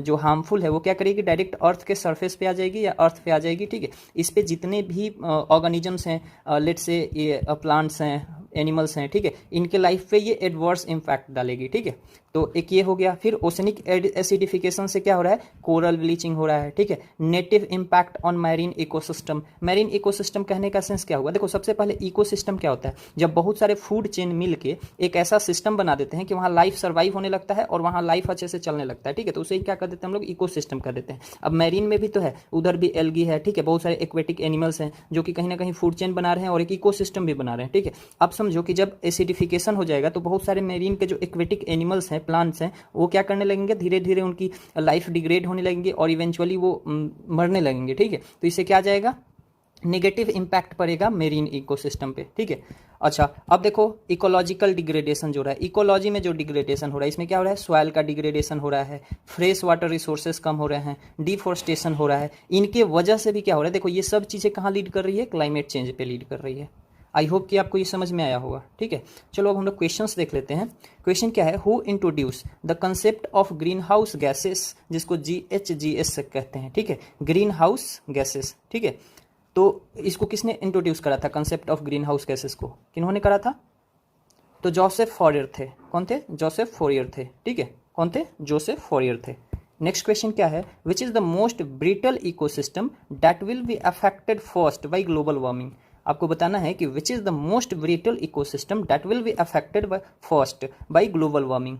ग्लोबल वार्मिंग के वजह से सबसे पहला इकोसिस्टम जो अफेक्ट होगा वो कौन सा है, तो कौन सा है, Arctic and Greenland ice box, ठीक है। आर्कटिक रीजन जो है सबसे ऊपर वाला, ठीक है, रसिया के ऊपर, और ग्रीनलैंड आइस बॉक्स है। क्यों? क्योंकि देखो ग्लोबल वार्मिंग होगा तो ये सब क्या है, आइस के फॉर्म में है, ठीक है, आइस बॉक्स बने हुए हैं इस पे। तो जैसे ही ग्लोबल वार्मिंग इंक्रीज करेंगी ये सब पिघलना शुरू होगा, और पिघलना शुरू होगा तो क्या होगा, ओशन का जो लेवल है वो राइज करेगा, और राइज जब करेगा तो क्या होगा, जितने भी कोस्टल एरियाज हैं, जैसे फॉर एग्जांपल मैं आपको अगर कहूँ कि लेट्स से ये इंडिया है, ठीक है, इधर केरला है, तो जैसे ही मान लो कि इधर अरब ओशन है, ठीक है, तो लेट्स से कि इसका जब इधर इंडियन ओशन है, ठीक है, तो लेट्स से कि जैसे ही इसका इंडियन ओशन का लेवल जो है वो राइज करता है तो क्या ये कोस्टल एरिया जितने भी हैं इन पे भी पानी चढ़ जाएगा, तो यहाँ का जो भी इकोसिस्टम है, ह्यूमन लाइफ है, सब एडवर्सली अफेक्टेड होंगे, ठीक है, नेगेटिवली अफेक्टेड होंगे। तो ये पहला रीजन होगा कि आइसबर्ग्स अगर ग्लोबल वार्मिंग बढ़ता है तो ये सबसे पहला इकोसिस्टम कौन सा डिस्टर्ब होगा, आर्कटिक एंड ग्रीनलैंड आइसबर्ग्स, ठीक है, और इससे क्या होगा, समुद्र का लेयर जो है, लेवल जो है वो राइज करेगा और इवेंचुअली लीड करेगा इकोसिस्टम को डिस्टर्ब करने में, ठीक है। चलो नेक्स्ट क्या है, विच natural green house gas produces the most green house effect, ठीक है, आपको बताना है कि नेचुरल ग्रीन हाउस गैस कौन सा है जो सबसे ज्यादा ग्रीन हाउस इफेक्ट क्रिएट करता है। तो ये कौन सा है, तो वाटर वेपर है, ठीक है। अब कहोगे ओके ये वाटर वेपर किस फॉर्म में है, तो देखो जब भी सनलाइट टेम्परेचर राइज की वजह से पानी जितने भी हमारे पास कलेक्टेड है उसमें क्या होती है, ये ऊपर उठती है, गर्म होने की वजह से ये वेपर बनती है और वेपर जाके ऊपर उठती है, और अपने साथ ये क्या रखती है, तो हीट को ट्रैप करके रखती है, ठीक है, हीट को ट्रैप करके रखती है। अब यही तो इवेंचुअली लीड करता है ना ग्लोबल वार्मिंग को, ठीक है। तो सबसे ज्यादा क्या होता है, तो वाटर वेपर। जब भी कोई वोल्केनिक इरप्शन होता है तो उसमें अप्रॉक्स 50 to 60% क्या निकलता है, कह सकते हो इवन 70% वाटर वेपर ही निकलते हैं, ठीक है। अब ये इट्स ओके कि वाटर वेपर इन्वायरमेंट में बहुत ज़्यादा दिन तक नहीं टिकता है, लेकिन जितना भी टिकता है उतना दिन क्या करता है, ग्रीन हाउस ग्लोबल वार्मिंग को इंक्रीज करता है, ठीक है। नेक्स्ट क्या है, in which year did the Kyoto protocol came into effect, आपको बताना है in which year did the Kyoto protocol के बारे में आपको पता होगा, केम इनटू इफेक्ट कौन से साल में आया था, तो फरवरी 2005 में आया था, ठीक है। कब आया था, फरवरी 2005 में। नेक्स्ट क्या है, why does the temperature of the atmosphere increases as the amount of carbon dioxide in the air increases, मतलब कार्बन डाइऑक्साइड जब एटमॉस्फेयर में इंक्रीज करता है तो टेम्परेचर एटमॉस्फेयर का इंक्रीज क्यों कर जाता है, तो क्यों कर जाता है, तो because carbon dioxide absorbs the infrared rays of solar radiation, ठीक है। कार्बन डाइऑक्साइड क्या करता है, जो सोलर रेडिएशन के इंफ्रारेड रेज होते हैं उनको एब्जॉर्ब कर लेता है, ठीक है, और हीट को ट्रैप करके रखता है, इसके वजह से क्या होती है, टेम्परेचर इंक्रीज कर जाती है, ठीक है। चलो नेक्स्ट क्वेश्चन क्या है, green house gas protocol was developed by, आपको बताना है कि ग्रीन हाउस गैस प्रोटोकॉल जो था वो किनके द्वारा डेवलप किया गया था, तो किनके द्वारा हुआ था, वर्ल्ड रिसोर्स इंस्टीट्यूट, क्या है, वर्ल्ड रिसोर्स इंस्टीट्यूट जिसको WRI कहते हैं, and world business council for sustainable development WBCSD, ठीक है।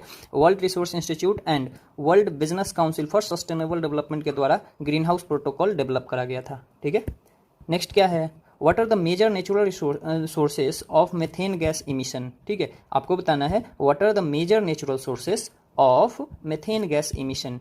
मेजर नेचुरल सोर्सेस क्या क्या हैं, तो देखो वेटलैंड्स हैं, सीज हैं एंड हाइड्रेट्स हैं, ठीक है। यहाँ क्या होगा, जब भी यहाँ इन चीज़ों का, इनमें क्या होता है, जो नेचुरल ऑर्गेनिजम्स हैं उनका डिग्रेडेशन होता है तो मेथेन गैस क्या करता है, इमिट करता है, ठीक है। तो ये सब नेचुरल सोर्सेस हैं।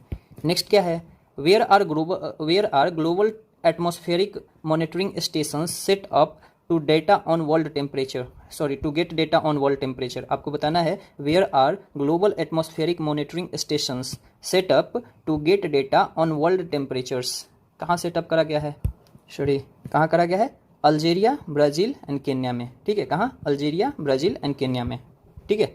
नेक्स्ट क्वेश्चन क्या है, which methods are helpful in carbon coverings या फिर storage in the soil in context of global climate change, ठीक है। Which method are helpful in carbon coverings या फिर storage in the soil in context of global climate change, कहाँ करा गया है, तो contour bond, non cropping and zero tillage, ठीक है, यहाँ करा गया है, ठीक है।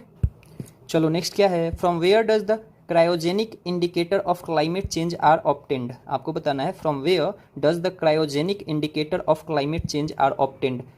क्रायोजेनिक इंडिकेटर कहाँ से ऑब्टेन करे जाते हैं क्लाइमेट चेंज के, तो कहाँ से, ice sheets and ice cores में, ठीक है, ice sheets and ice cores में, ठीक है। चलो where was the world's first climate conference held, आपको बताना है where was world's first climate conference held, दुनिया का सबसे पहला क्लाइमेट कॉन्फ्रेंस कहाँ हेल्ड करा गया था, तो ये जेनेवा में हुआ था, स्विट्जरलैंड, ठीक है, कहाँ हुआ था, जेनेवा स्विट्जरलैंड 1979 में, ठीक है। नेक्स्ट क्या है, in which international conference was the provisions for the formation of green climate fund GFC made. आपको बताना है कौन से इंटरनेशनल कॉन्फ्रेंस में ग्रीन क्लाइमेट फंड के प्रोविजंस को बनाया गया था। किसमें? कैंकन कॉन्फ्रेंस था जो मैक्सिको में हुआ था 2010 में। Cancun conference Mexico 2010। ठीक है। नेक्स्ट क्वेश्चन क्या है, which events reflect the effects of global warming. Which event reflect the effects of global warming. कौन सा इवेंट रिफ्लेक्ट करता है? तो देखो, melting of glaciers, rise in ocean floor, change in seasonal conditions, increase in global temperatures ETC। ये क्या करता है? ये सब इवेंट्स कह सकते हो जो कि ग्लोबल वार्मिंग को अफेक्ट करता है। ठीक है। चलो नेक्स्ट क्वेश्चन क्या है, Which two countries will have to re-establish their international boundaries if the Alpine Glacier melts due to global warming? आपको बताना है कि कौन ऐसे दो कंट्रीज हैं जिनको अपना बाउंड्री री-एस्टेब्लिश करना पड़ेगा अगर अल्पाइन ग्लेशियर मेल्ट्स करता है तो ग्लोबल वार्मिंग के वजह से। तो कौन से हैं? इटली एंड स्विट्जरलैंड को। ठीक है।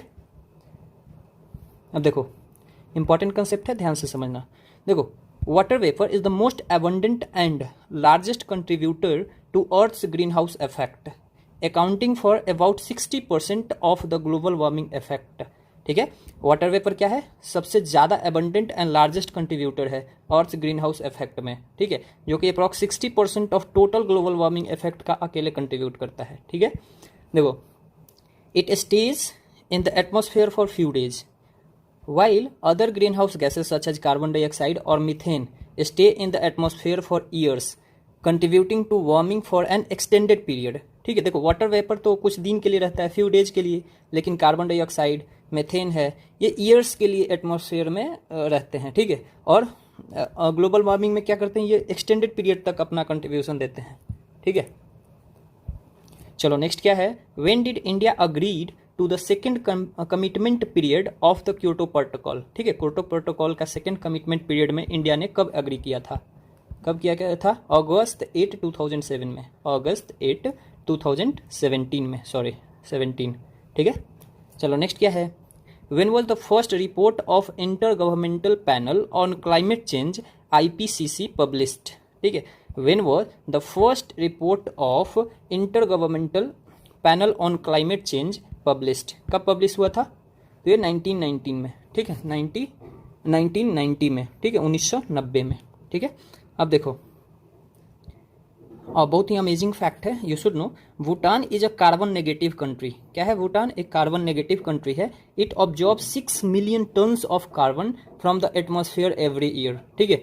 भूटान जो है approx 6 million tons of carbon atmosphere से हर साल एब्जॉर्ब करता है, और इस वजह से, और इमिट करने के नाम पे बहुत ही कम करता है। ठीक है। इसलिए इसको कार्बन नेगेटिव कंट्री भी कहते हैं। ठीक है।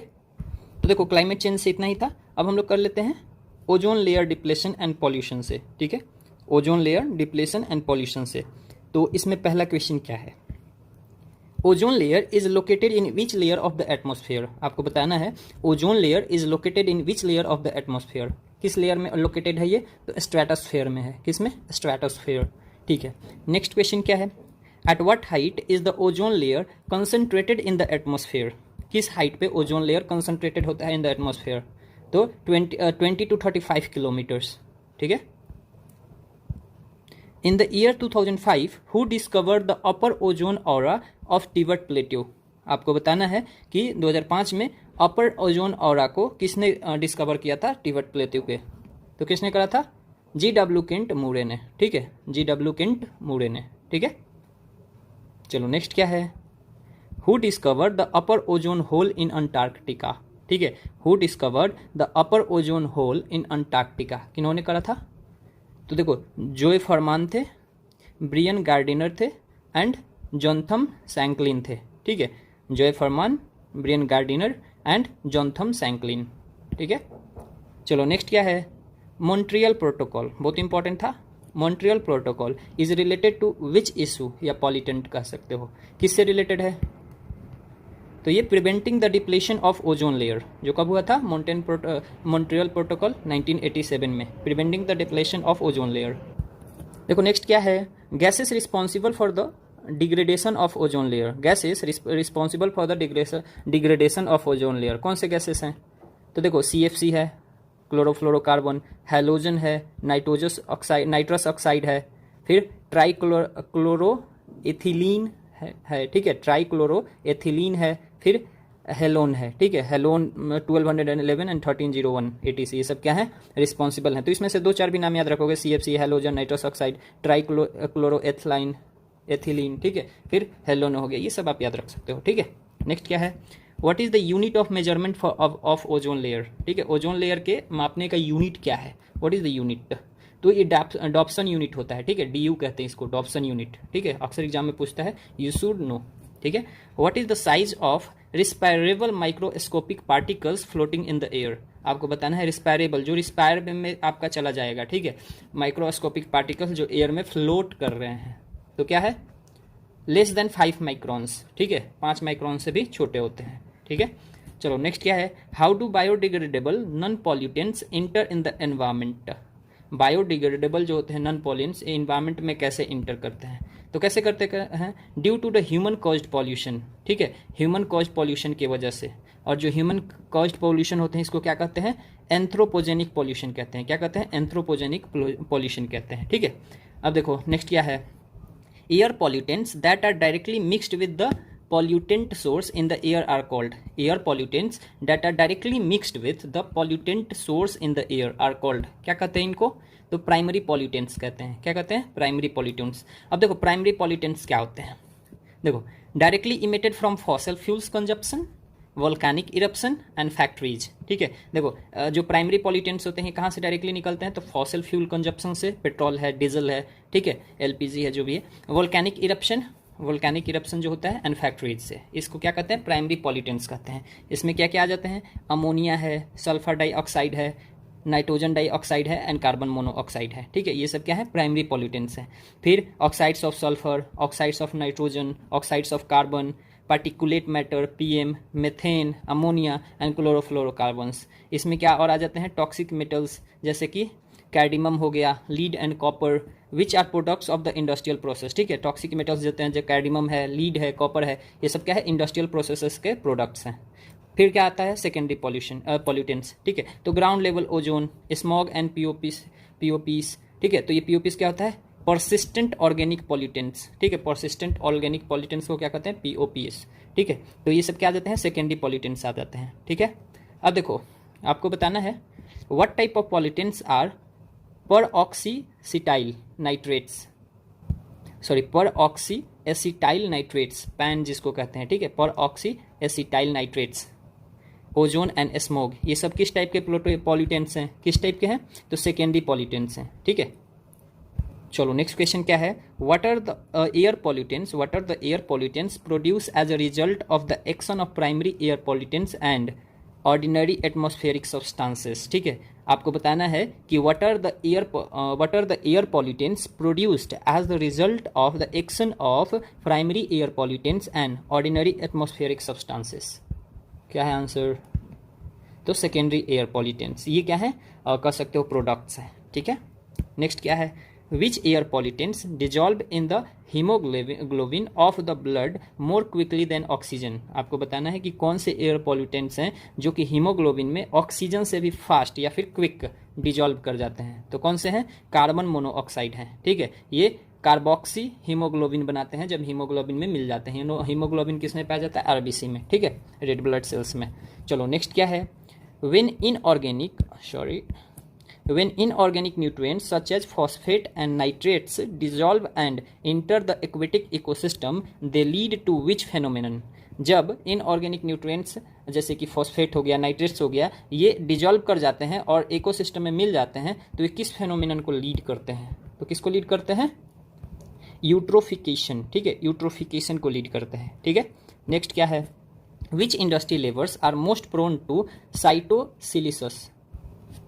साइटोसिलिकोसिस डिजीज, ठीक है, एक डिजीज होता है साइटोसिलिकोसिस। आपको बताना है कि कौन से इंडस्ट्रियल लेबरर्स होते हैं जो सबसे ज़्यादा इनको खतरा होता है साइटोसिलिकोसिस डिजीज से? तो सीमेंट में, ठीक है, क्योंकि सीमेंट के जो पार्टिकल्स होते हैं वो बहुत छोटे छोटे होते हैं और ईजिली एयर के साथ चले जाते हैं, ठीक है। नेक्स्ट क्या है, इफ द कंटामिनेटेड मटेरियल, क्या है, if the contaminated material is taken to another place and is bio treated what will this process be called. ठीक है, अगर कंटामिनेटेड मटेरियल को किसी दूसरे जगह पे ले जाके इसको बायो ट्रीटमेंट किया जाता है तो इस प्रोसेस को क्या कहेंगे, क्या कहेंगे, एक्स सेतु बायो रिमेडिएशन, एक सेतु बायो रिमेडिएशन कहेंगे इसको, क्या कहेंगे, एक सेतु। मैं पिछले वीडियोज में बताया था एक सेतु क्या है, इन सेतु क्या है।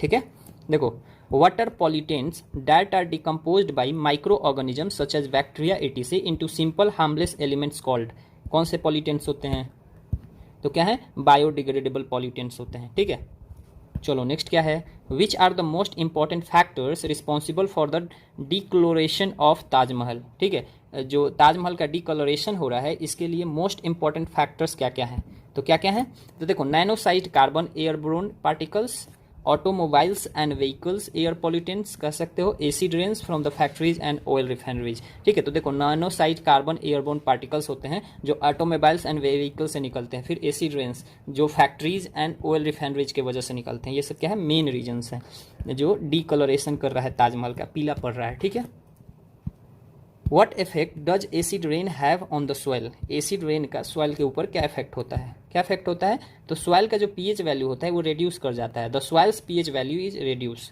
ठीक है, देख सकते हो, gases responsible for acid gas, acid rain, acid rain के लिए कौन कौन गैसेस रिस्पॉन्सिबल होते हैं, तो सल्फर डाइऑक्साइड है जिसको SO2 कहते हैं, और नाइट्रोजन ऑक्साइड है NOx है। ठीक है, देखो, sulphur dioxide combines with water to form sulphuric acid and nitrogen oxide combines with water during the rainfall to form nitric acid. ठीक है, तो सल्फर डाइऑक्साइड कंबाइन करता है वाटर से और सल्फ्यूरिक एसिड बना देता है SO2।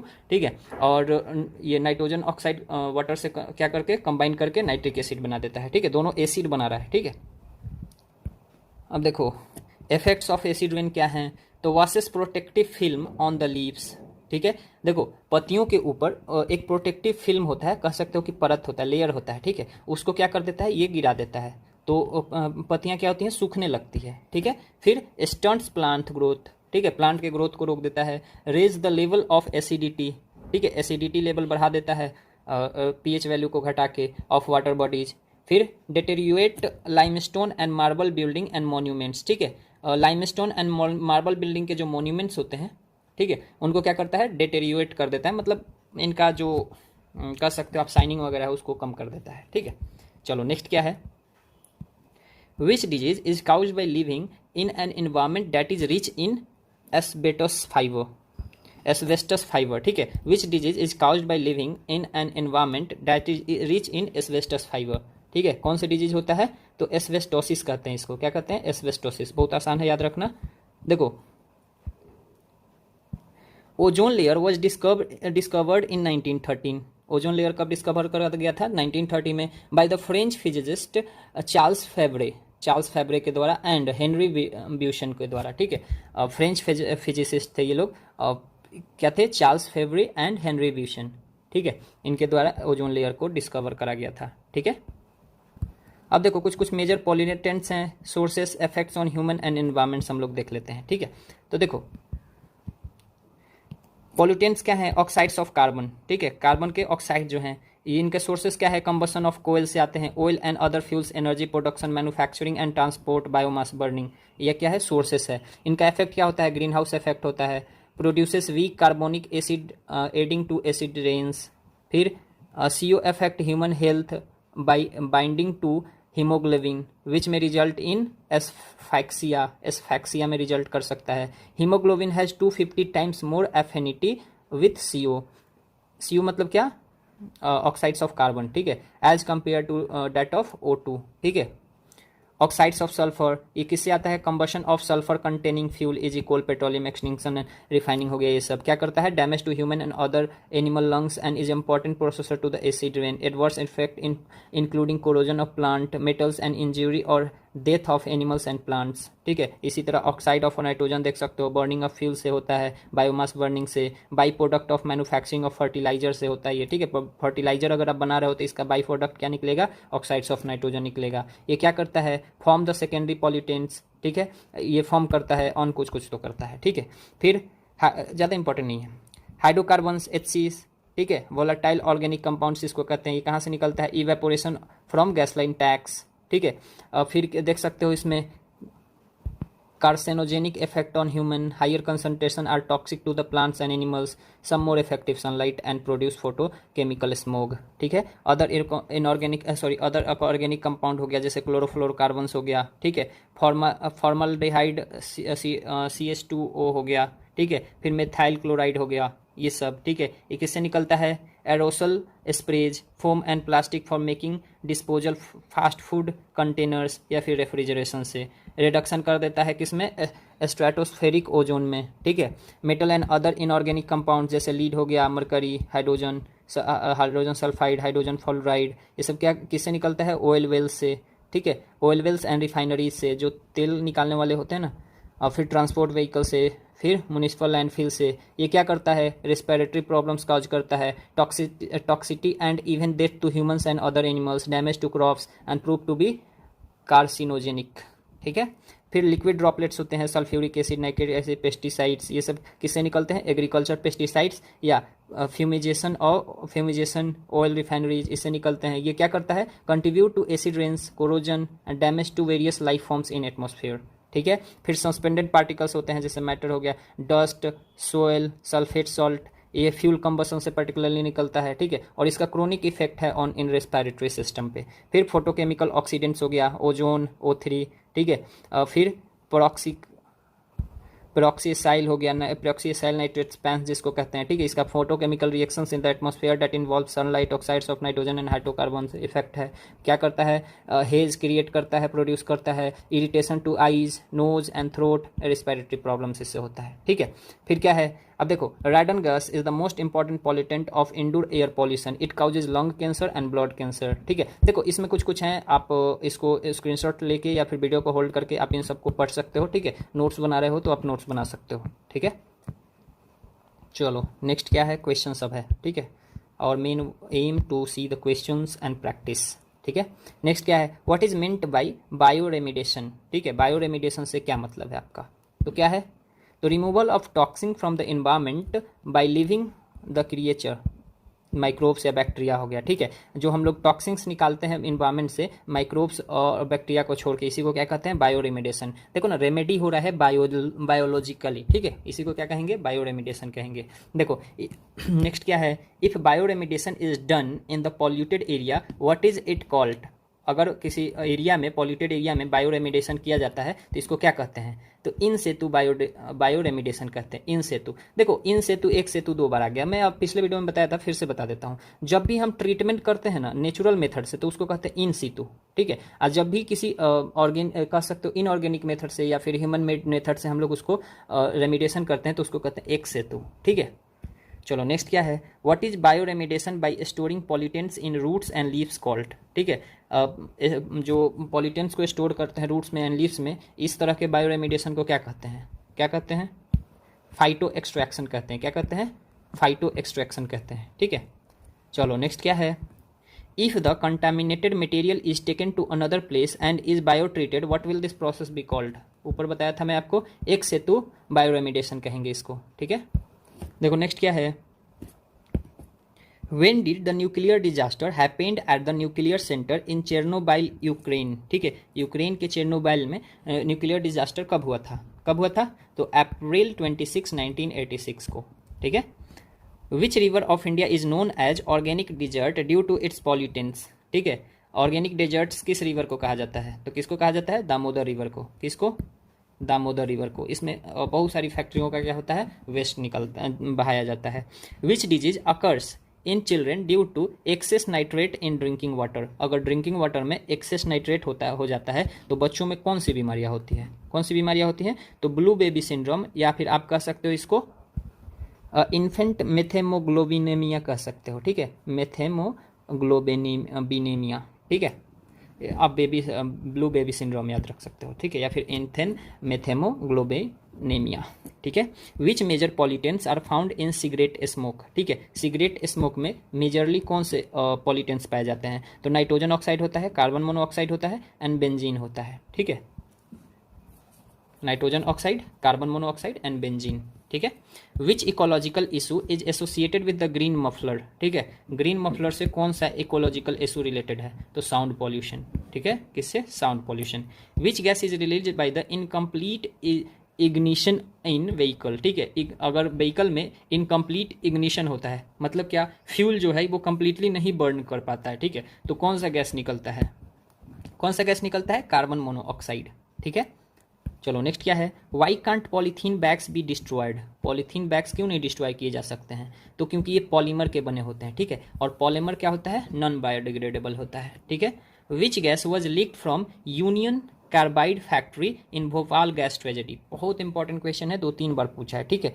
2 से 3 दिसंबर 1984 1984 को यूनियन कार्बाइड फैक्ट्री है भोपाल में, इसको भोपाल गैस ट्रेजेडी भी कहते हैं। तो कौन सा गैस लीक करा था, उसमें से कौन सा गैस लीक करा था, तो मेथाइल आइसोसाइनाइट करा था, MIC, ठीक है, माइक याद रख सकते हो, मेथाइल आइसोसाइनाइट, ठीक है। चलो, why is an indicator use, sorry incinerator used, ठीक है, आपको बताना है कि why is an incinerator used, incinerator क्यों यूज होता है, तो for burning garbage and waste, ठीक है, गार्बेज एंड वेस्ट को जलाने के लिए इंसिनरेटर यूज होता है, ठीक है। चलो नेक्स्ट क्या है, in which year did water pollution prevention and control act came into force in India, ठीक है, water pollution prevention and control act कब आया था इंडिया में, तो 1974 में, ठीक है। Which fuel produces the least air pollutants, कौन सा फ्यूल है जो सबसे कम एयर पॉल्यूटेंट्स निकालता है, तो ये कौन सा है, हाइड्रोजन है, ठीक है। चलो नेक्स्ट क्या है, which gas is emitted from supersonic jets, supersonic jets जो होते हैं उनसे कौन से गैस निकलते हैं जो कि ओजोन लेयर को डैमेज करता है, तो कौन से गैस निकलते हैं, तो नाइट्रोजन ऑक्साइड निकलता है, ठीक है, nitrogen oxide. Which disease is caused bye pollen particles of parthenium, ठीक है, पार्थेनियम के पोलन पार्टिकल से कौन से डिजीज काउज किए जाते हैं, तो स्किन डिजीज एंड अस्थमा, ठीक है, स्किन डिजीज एंड अस्थमा। फिर है देखो, lichens are the best indicators of which type of pollution, lichens जो हैं ये बेस्ट इंडिकेटर्स माने जाते हैं किस टाइप के पॉल्यूशन के, तो एयर पॉल्यूशन के, जब भी एयर पॉल्यूशन ज़्यादा हो जाएगा तो लीचेंस वहाँ से गायब होने लगेंगे, ठीक है। What type of pollution occurs due to the use of nuclear energy, ठीक है, न्यूक्लियर एनर्जी के यूज के वजह से किस तरह के पॉल्यूशन होते हैं, तो रेडियो एक्टिव पॉल्यूशन होता है, कैसा होता है, रेडियो एक्टिव पॉल्यूशन होता है, ठीक है। नेक्स्ट क्या है, what is added to get proper octane value in lead free petrol, ठीक है, what is added to get proper octane value in lead free petrol, क्या ऐड किया जाता है, तो बेंजीन, फिर टोल्यूइन एंड जिलीन, ठीक है, टोल्यूइन एंड जिनीन, टोलुइन एंड जिलीन, ठीक है, बेंजीन, टोलुइन एंड जिनीन, इनको ऐड किया जाता है octane value, proper octane value पाने के लिए, ठीक है। देखो, इटाई डिजीज क्या है, itai disease is cowed by which metal, किस मेटल की वजह से इटाई डिजीज होता है, तो कैडमियम के वजह से होता है, किसके वजह से होता है, कैडमियम की वजह से होता है, ठीक है। देखो, which disease is likely to occur due to benzene, benzene की वजह से कौन सा डिजीज होता है, तो कौन सा डिजीज होता है, तो ब्लड कैंसर होता है, ठीक है, बेंजीन की वजह से कौन सा डिजीज होता है, ब्लड कैंसर।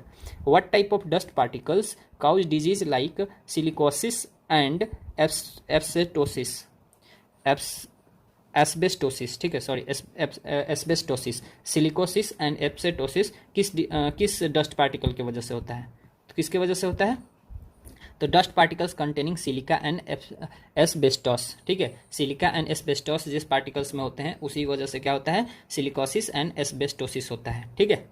नेक्स्ट क्या है, what are the major pollutants affecting ground water, what are the major pollutants affecting ground water, major pollutants क्या है, आर्सेनिक एंड फ्लोराइड, ठीक है, आर्सेनिक एंड फ्लोराइड, ठीक। नेक्स्ट क्या है, which gases is common to persons engaged in coal industry, ठीक है, coal industry में जो पर्सन इंगेज्ड हैं उनमें कौन सा डिजीज जो है कॉमन होता है, तो न्यूमोकोनाइसिस होता है, इनमें क्या होता है, न्यूमोकोनाइसिस होता है, ठीक है। चलो नेक्स्ट क्या है, which substance is found in excess in all the detergents in India, ठीक है, कौन सा सब्सटेंस एक्सेस अमाउंट में पाया जाता है जितने भी डिटर्जेंट है इंडिया में, तो कौन से हैं, फॉस्फेट है, कौन से है, फॉस्फेट है। देखो नेक्स्ट क्या है, in which industry are people at risk of becoming infected with byssinosis disease, byssinosis disease से कौन से इंडस्ट्री में लोग मतलब इफेक्टेड हो सकते हैं, तो कौन से, टेक्सटाइल इंडस्ट्री में, ठीक है, किसमें, टेक्सटाइल इंडस्ट्री में। नेक्स्ट क्या है, what causes the disease called black foot, black foot किसके वजह से होता है, तो तो excess of arsenic in drinking water, ठीक है, ड्रिंकिंग वाटर में जब ज़्यादा आर्सेनिक हो जाएगा तो क्या हो जाएगा, ब्लैक फुट बीमारी हो जाएगी, ठीक है। देखो नेक्स्ट क्या है, which plant is known as absorber of aquatic toxins, ठीक है, एक्वेटिक टॉक्सिन्स के ऑब्जॉर्बर के रूप में किस प्लांट को जाना जाता है, तो कौन से प्लांट है, तो ये हायासिंथ है, क्या है, हायासिंथ है, ठीक है। अब देख सकते हो एयर पॉल्यूटेंट्स कौन कौन से होते हैं, इससे इफेक्टेड ऑर्गन कौन सा उनका है, तो एस्बेस्टस डस्ट से क्या होता है, लंग्स इफेक्टेड होता है, लीड से ब्रेन, मरकरी से स्टोमक, कार्बन मोनोऑक्साइड से नर्व्स एंड आर्टरीज, ठीक है, क्या, नर्व्स एंड आर्टरीज, ठीक है। चलो देखो, SAFAR is an initiative of ministry of earth and sciences, ठीक है, MOES, SAFAR is an initiative of ministry of earth sciences to measure air quality of metropolitan city, ठीक है, मेट्रोपोलियन सिटी के air quality को measure करने के लिए एक इनिशिएटिव है जिसका नाम है सफर, जो मिनिस्ट्री ऑफ अर्थ साइंसेस के द्वारा इनिशिएट किया गया है। में हम लोग मिसलेनियस कवर करने वाले हैं। देखो इसमें बहुत सारे important questions and concepts and data even आएंगे, ठीक है, और इन सारी चीज़ों को आपको ध्यान से समझना चाहिए एंड आंसर देना चाहिए, सो दैट कि आपका एग्जाम में कोई क्वेश्चंस ना छूटे, ठीक है। तो देखो हम लोग फर्स्ट क्वेश्चन से शुरू करेंगे।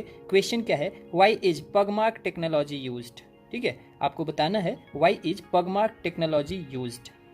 तो देखो पगमार्क टेक्नोलॉजी को यूज किया जाता है एस्टिमेट करने के लिए वाइल्ड एनिमल्स के पॉपुलेशन को, ठीक है। तो देखो pugmark technology is use to estimate the population of wild animals, ठीक है। नेक्स्ट क्वेश्चन क्या है, एजेंडा 21 इज रिलेटेड टू, आपको बताना है एजेंडा 21 किस चीज से रिलेटेड है, किस चीज से रिलेटेड है, तो ये है conference of Rio de Janeiro, ठीक है, 1992 का से रिलेटेड है, ठीक है। चलो नेक्स्ट क्या है, व्हाट इज इकोमार्क, इकोमार्क क्या है, तो क्या है इकोमार्क, तो देखो Ecomark bureau of Indian standards जिसको BIS कहते हैं, आप अधिकतर प्रोडक्ट के पीछे देखते होगे, आप अपने अगर फोन पे भी देखोगे तो उस पर लिखा रहता है BIS, ठीक है। तो eco friendly products, eco friendly products जो भी होते हैं उनके पीछे BIS मारा जाता है, ठीक है, BIS का मार्का मारा जाता है, मार्क दिया जाता है, ठीक है। तो आप अपने चार्जर्स पे देखे होंगे BIS का मार्क दिखता है, तो वो चार्जर क्या है, इको फ्रेंडली है, ठीक है। चलो नेक्स्ट क्या है, next question, global 500 award is given for special achievements in which field, global 500 awards किस फील्ड में अचीवमेंट के लिए दिया जाता है, तो किस फील्ड में दिया जाता है, in the field of environment protection, ठीक है, environmental protection, in the field of environmental protection में क्या दिया जाता है, ग्लोबल 500 अवार्ड, ठीक है। नेक्स्ट क्या है, what is earth overshot day, ठीक है, आपको बताना है अर्थ ओवरशॉट डे क्या है, तो क्या है, तो देखो द डार्क डे, सॉरी मैं पेन चेंज कर लूँ, okay, the day marks the date when humanity's demand for ecological resources is in a given year exceeds what the earth can regenerate in the year. देखो ये simple इसका meaning है कि the day marks the date when humanity's demand for ecological resources in a given year exceeds what the earth can regenerate in a year, ठीक है, मतलब एक साल में जो अर्थ रीजनरेट कर सकता है उससे जब ह्यूमैनिटी का डिमांड बढ़ जाता है तो उसी को कहा जाता है कि अर्थ ओवरशॉट डे, ठीक है, सिंपल है।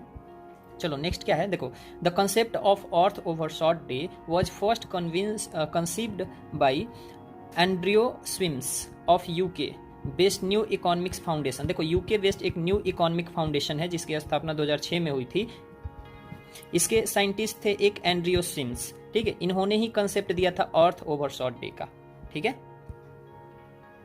चलो नेक्स्ट क्या है, in which country is the national sanitation day celebrated on the first Saturday of each month, ठीक है, आपको बताना है in which country is the national sanitation day celebrated on the first Saturday of each month, हर एक महीने के पहले सैटरडे को किस कंट्री में नेशनल सैनिटेशन डे मनाया जाता है, किस में मनाया जाता है, देखो ये सियरा लियोन है, ठीक है, सियरा लियोन है, ठीक है।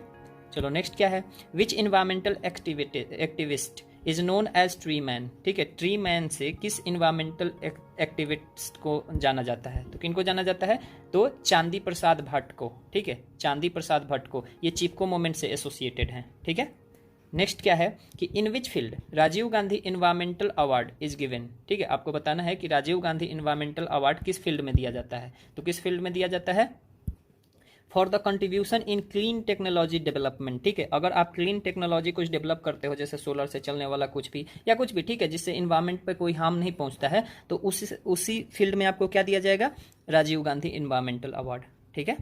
नेक्स्ट क्या है कि where is national environmental engineering research institute, NEERI कहा जाता है इसको, लोकेटेड, ठीक है, कहाँ लोकेटेड है ये, तो नागपुर में लोकेटेड है। कहाँ है? नागपुर में। ठीक है, नेक्स्ट क्या है? Why is the Periyar game sanctuary, Kerala में है, फेमस। ठीक है, पेरियार गेम सेंचुरी जो है वो क्यों फेमस है? क्यों फेमस है? तो टाइगर के लिए फेमस है। ठीक है, याद रखना। चलो नेक्स्ट क्या है? Where is the Indian institute of ecology and environment located. मैं पिछले वीडियोज में ये सारे इंस्टीट्यूट का लोकेशन बताया था, तो आपको बताना है कि Indian institute of ecology and environment कहाँ लोकेटेड है। तो कहाँ लोकेटेड है? न्यू दिल्ली में। ठीक है, कहाँ लोकेटेड है? न्यू दिल्ली में। नेक्स्ट क्वेश्चन क्या है? In which field is the Sasakawa award, Sasakawa award given. ठीक है, आपको बताना है कि in which field the Sasakawa award given. ठीक है, किस फील्ड में दिया जाता है? तो देखो, for the contribution in the environmental protection and management में दिया जाता है इसको। ठीक है, चलो हम लोग नेक्स्ट कर लेते हैं। ओके, नेक्स्ट क्वेश्चन क्या है? When was India's first national action plan on climate change publish. ठीक है, इंडिया का पहला नेशनल एक्शन प्लान कब पब्लिश किया गया था? कब किया गया था? तो जून 2008 में। कब? जून 2008 में। नेक्स्ट क्या है? Where is the Indian wildlife institute located. Indian wildlife institute कहाँ लोकेटेड है? तो देहरादून, उत्तराखंड में। ठीक है, नेक्स्ट क्या है? Which country is the first country to introduce the concept of green GDP in green economy. ठीक है, आपको बताना है कौन सा कंट्री ग्रीन जीटीपी का कंसेप्ट इंट्रोड्यूस किया है। कौन सा? चाइना। वाओ। ठीक है, नेक्स्ट क्या है? Ecology is permanent economy. Ecology is permanent economy. It was the slogan of which movement. किस मोमेंट का ये स्लोगन था? तो चिपको मोमेंट का था। ठीक है, याद रखना। नेक्स्ट क्या है? Where is the national agro forestry research centre located. National agro forestry research centre कहाँ लोकेटेड है? तो कहाँ है? झांसी, उत्तर प्रदेश में। ठीक है, कहाँ है? झांसी, उत्तर प्रदेश में national agro forestry research centre located है। ठीक है, चलो नेक्स्ट क्या है? With which field Amrita Devi Smriti award. ठीक है, Amrita Devi Smriti award is related. ठीक है, related to Amrita Devi Smriti award है। ठीक है, किससे रिलेटेड है? तो work done for the protection of forest and wild life. ठीक है, वाइल्ड लाइफ एंड फॉरेस्ट के प्रोटेक्शन के लिए अगर आप कोई भी बढ़िया काम करोगे तो आपको मिलेगा अमृता देवी स्मृति अवार्ड। ठीक है, नेक्स्ट क्या है? Which animal is the mascot of world wild life fund. ठीक है, आपको बताना है। देखो, मास्कट मतलब आपको पता होगा सिंबल। ठीक है, जनरली तो कौन सा एनिमल मास्कट है वर्ल्ड वाइल्ड लाइफ फंड का? कौन सा एनिमल है? तो जाइंट पांडा है। ठीक है, जाइंट पांडा। अब देखो, आपको कुछ कुछ मैं आपको दिखा रहा हूँ एनवायरमेंटल मूवमेंट्स। ठीक है, अब आपको इससे रिलेटेड पर्सनालिटीज इन इंडिया बताना है। ठीक है, चलो पहला क्या है? अपीको मूवमेंट जो 1983 कर्नाटका में हुआ था। इससे कौन पर्सनालिटी रिलेटेड थे? कौन थे? पांडुरंग हेड्ज। ठीक है, पांडुरंग हेड्ज इससे रिलेटेड थे। ठीक है, चलो नेक्स्ट क्या है? तेहरी डैम कन्फ्लिक्ट जो 1990s में हुआ था उत्तराखंड में, इससे कौन रिलेटेड थे? तो सुंदरलाल बहुगुणा रिलेटेड है। ठीक है, चिपको मूवमेंट 1973 उत्तराखंड, इससे कौन रिलेटेड थे? तो देखो, सुंदरलाल बहुगुणा तो थे ही, साथ में गौरा देवी थी, चांदी प्रसाद भट्ट थे। अभी शुरू में इन्हीं के नाम से एक बताया भी था मैं आपको। ठीक है, नेक्स्ट क्या है? नर्मदा बचाओ आंदोलन जो 1985 मध्य प्रदेश में हुआ था, इसमें कौन एसोसिएटेड थे? तो मेधा पाटेकर। आपको याद होगा मेधा पाटेकर और बाबा आमते। ठीक है, बाबा आमते और मेधा पाटेकर इससे रिलेटेड थे। मैती मूवमेंट कब हुआ था? 1994 उत्तराखंड में, इससे कौन रिलेटेड है? तो कल्याण सिंह रावत रिलेटेड है इससे। ठीक है, फिर बिसोई मोमेंट ये 1700 के आसपास हुआ था राजस्थान में। ठीक है, इससे कौन रिलेटेड है? तो अमृता देवी बिश्नोई। ठीक है, कौन है? अमृता देवी बिश्नोई। Save Silent Valley movement. ठीक है, सेव साइलेंट वैली मूवमेंट ये 1978 केरला में हुआ था, इससे कौन रिलेटेड है? कौन है? सुगाथा कुमारी। ठीक है, कौन है? सुगाथा कुमारी। जंगल बचाओ मूवमेंट जो 1982 बिहार में हुआ था। ठीक है, जंगल बचाओ मूवमेंट, इससे कौन रिलेटेड है? तो देखो, ट्राइबल्स ऑफ सिंहभूम डिस्ट्रिक्ट। ठीक है, सिंहभूम डिस्ट्रिक्ट के ट्राइबल्स जो भी थे इससे रिलेटेड थे जंगल बचाओ मूवमेंट से। ठीक है, देखो, agriculture scientist MS Swaminathan has been conferred the title of father of economic ecology by UNEP. United Nation environmental programme के द्वारा एमएस स्वामीनाथन को क्या दिया गया है? फादर ऑफ इकोनॉमिक इकोलॉजी का टाइटल दिया गया है। ठीक है, चलो नेक्स्ट क्या है? What was the previous name of ministry of earth sciences. ठीक है, हमारे यहाँ मिनिस्ट्री ऑफ अर्थ साइंसेस है अभी के समय में, इसका प्रीवियस नेम क्या था? इसका पहले नेम क्या था? तो मिनिस्ट्री ऑफ ओशन डेवलपमेंट था। क्या था? Ministry of ocean development. Next क्या है? When was Yamuna action plan formally launched. ठीक है, यमुना एक्शन प्लान फॉर्मली कब लॉन्च किया गया था? तो 1993 में। ठीक है, नेक्स्ट क्या है? In which year central Ganga authority was formed by the government of India. ठीक है, आपको बताना है कि कौन से साल में सेंट्रल गंगा अथॉरिटी का फॉर्मेशन गवर्नमेंट ऑफ इंडिया के द्वारा हुआ था, तो 1985 में। कब हुआ था? 1985 में। नेक्स्ट क्या है? Where was the first earth summit held? ठीक है, और फर्स्ट अर्थ समिट कहाँ हेल्ड हुआ था, कहाँ हुआ था? तो ये कहाँ हुआ था? रियो डे जेनेरियो, ब्राजील में 1992 में हुआ था। ठीक है, अब देखो कुछ कुछ इंटरनेशनल और नेशनल डेट्स हैं, ठीक है, इन्वायरमेंट से रिलेटेड, आपको उसका डेट बताना है, डे बताना है। ठीक है, तो देखो वर्ल्ड वेटलैंड्स डे कब मनाया जाता है? वर्ल्ड वेटलैंड्स डे कब मनाया जाता है? तो 2 फरवरी को। ठीक है, world forestry day, world forestry day कब मनाया जाता है? मार्च 21 को। यूएन वर्ल्ड वाटर डे कब मनाया जाता है? मार्च 22 मार्च को। ठीक है, यूएन वर्ल्ड मेट्रोलॉजिकल डे कब मनाया जाता है? मार्च 23 को। नेशनल वाइल्ड लाइफ वीक कब मनाया जाता है? मार्च 18 टू 24 को। यूएन अर्थ डे कब मनाया जाता है? अप्रैल 22 को। याद रखना इंपॉर्टेंट है। आर्बर डे, आर्बर डे कब मनाया जाता है? आर्बर डे कब मनाया जाता है? Last Friday of April month. ठीक है, अप्रैल महीने के लास्ट फ्राइडे को आर्बर डे मनाया जाता है। World migratory day world migratory bird day कब मनाया जाता है? 8 मई को। ठीक है, international day for biological diversity, या फिर इसको वर्ल्ड बायोडाइवर्सिटी डे भी आप बोल सकते हो। ठीक है, इसका कब होता है? मई 22 को। ठीक है, फिर UN world environment day, UN world environment day 5 जून को मनाया जाता है। सिंपली इसको वर्ल्ड इन्वायरमेंट डे भी हम लोग कहते हैं। ठीक है, UN world day to combat desertification and drought. ठीक है, देखो ये जो ज़्यादा डिजर्टिफिकेशन से लड़ने के लिए यूएन एक डे सेलिब्रेट करता है। ठीक है, ये कब मनाया जाता है? जून 17 को। ठीक है, यूएन वर्ल्ड पॉपुलेशन डे कब मनाया जाता है? जुलाई 11 को। अर्थ ओवरशॉट डे कब मनाया जाता है? अर्थ ओवरशॉट डे 2020 कब मनाया गया था? अगस्त 22 को। ठीक है, कार फ्री डे कब मनाया जाता है? 16 सितंबर को। देखो international day for preservation of the ozone layer, या फिर सिंपली वर्ल्ड ओजोन डे कब मनाया जाता है? तो 16 सितंबर को मनाया जाता है। ठीक है, ग्रीन कंज्यूमर डे कब मनाया जाता है? सितंबर 28 को। यूएन वर्ल्ड हैबिटेट डे कब मनाया जाता है? अक्टूबर 3 को। वर्ल्ड एनिमल वेलफेयर डे कब मनाया जाता है? अक्टूबर 4 को। वर्ल्ड वाइल्ड लाइफ वीक कब मनाया जाता है? तो ये वीक कब होता है? तो अक्टूबर 1 to 7। ठीक है, international day for natural disaster reduction कब मनाया जाता है? तो अक्टूबर 13 को। ठीक है, international day for preventing the exploitation of environment in war and arm conflict, इसका कब मनाया जाता है? नवंबर 6 को। इंटरनेशनल माउंटेन डे कब मनाया जाता है? दिसंबर 11 को।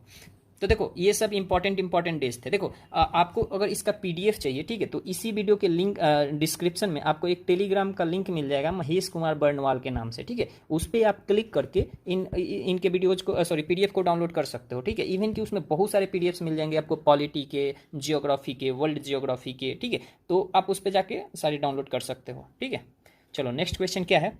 इन which city was the first summit of the international solar alliance held? ठीक है, इंटरनेशनल सोलर अलायंस का फर्स्ट समिट किस सिटी में हेल्ड किया गया था? कौन से सिटी में किया गया था? तो न्यू दिल्ली में 2018 में। आपको पता होगा इंटरनेशनल सोलर अलायंस इंडिया का ही इनिशिएटिव है। ठीक है, अब देखो कुछ कुछ मेजर इन्वायरमेंटल एक्ट्स हैं इंडिया में, आपको इसको जानना चाहिए। ठीक है, इंडियन फॉरेस्ट एक्ट जो 1927 में आया था, ये मैच द फॉलोइंग में पूछ देता है। ठीक है, वाइल्ड लाइफ प्रोटेक्शन एक्ट 1972 में आया था। Water prevention and control of pollution act 1974 में आया था। फॉरेस्ट कंजर्वेशन एक्ट 1980s में आया था। ठीक है, 1980 है ये। फिर air prevention and control pollution act 1981, environment protection act 1986, hazardous waste handling and management act 1989, फिर public liability insurance act 1991, noise pollution regulation and control rules 2000, protection of plant varieties and farmer rights act 2001, biological diversity act 2002,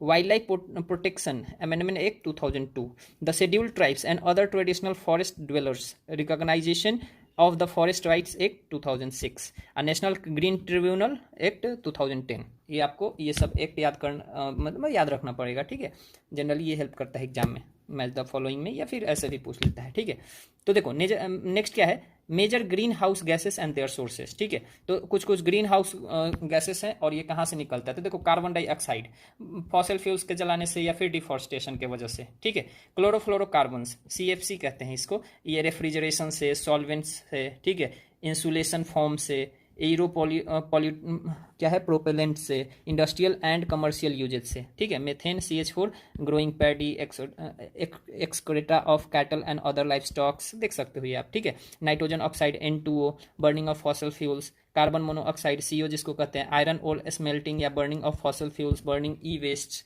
ठीक है। इनसे क्या होता है, carbon monoxides बनता है, ठीक है। देखो the shore nuisance Bombay and Kolkata act 1853 was the first environment act on water pollution in India. देखो अगर पूछा जाए कि first environmental act water pollution से रिलेटेड इंडिया में कौन सा था, तो ये था द सोर न्यूसेंस, ठीक है। बॉम्बे एंड कोलकाता एक्ट, ये ब्रिटिशर्स के समय आया था, आपको पता होगा 1853 में। लॉर्ड डलहौजी क्या हुआ करते थे, गवर्नर जनरल ऑफ इंडिया हुआ करते थे, ठीक है। गवर्नर जनरल ऑफ इंडिया हुआ करते थे लॉर्ड डलहौजी, और इसी समय क्या आया था, द सोर nuisance Bombay and Kolkata act, ठीक है। सॉरी कोलाबा एक्ट है, I am sorry Colaba act है, ठीक है। देखो अब आपको कुछ कुछ मेजर इन्वायरमेंटल ट्रीटीज जान लेनी चाहिए, ठीक है। कुछ कुछ क्या है, major environmental treaties and conventions है, इसको आपको जान लेनी चाहिए, ठीक है। देखो अंटार्कटिक ट्रीटी जो है, अंटार्कटिक ट्रीटी ये साइन हुआ था वाशिंगटन 1959 में, ठीक है। देखो ये कहता है ना कि जो अंटार्कटिक जोन है इसको किसी भी मिलिट्री कॉन्फ्लिक्ट के लिए या फिर इसको ऐसे किसी भी इंटरनेशनल डिस्कॉर्ड के लिए आप इसको यूज नहीं कर सकते हैं, ठीक है। और ये मिलिट्री एक्टिविटीज को भी क्या करता है, प्रोहिबिट करता है, ठीक है। ये सिर्फ और सिर्फ साइंटिफिक एक्टिविटीज को अलाउ करता है, और इंडिया ने इस ट्रीटी को 1983 में साइन कर लिया था, ठीक है। देख सकते हो convention on international trade in endangered species of wild fauna and flora sites, ये भी 1973 में आया था, ठीक है। हाँ, ये क्या हुआ था, इंडिया के द्वारा ये कब साइन किया गया था, जुलाई 1976 को। अब देखो इसका पर्पस अगर देखोगे तो बहुत सारे इंडेंजर्ड स्पेसीज हैं, ठीक है। उनका क्या होता है, ट्रेड होता है, तो इंटरनेशनल ट्रेड होता है, तो इसी को मतलब रोकने के लिए ये ट्रीटी आया था, ठीक है। वियना कन्वेंशन बहुत ही इंपॉर्टेंट है, वियना कन्वेंशन 1985। तो देखो ओजोन लेयर का फास्ट डिप्लेशन हो रहा है, ठीक है, क्लोरोफ्लोरोकार्बन्स के वजह से। तो इसको क्या कि ये फ्रेमवर्क बनाया गया था जिससे कि ये क्लोरोफ्लोरोकार्बन का जो निकल रहा है ये बहुत ज़्यादा, उसको रिड्यूस किया जा सके, ठीक है। देखो एक मॉन्ट्रियल प्रोटोकॉल है, ये किस चीज़ पे बना था, substances that deplete the ozone layer, मतलब ये भी ओजोन लेयर से है, और इसको सिंपली कहते हैं मॉन्ट्रियल प्रोटोकॉल 1987।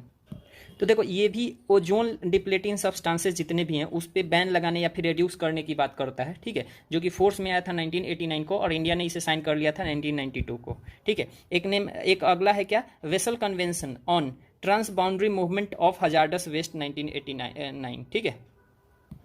तो देखो ये इसको मेनली कहा जाता है बासेल कन्वेंशन, ठीक है।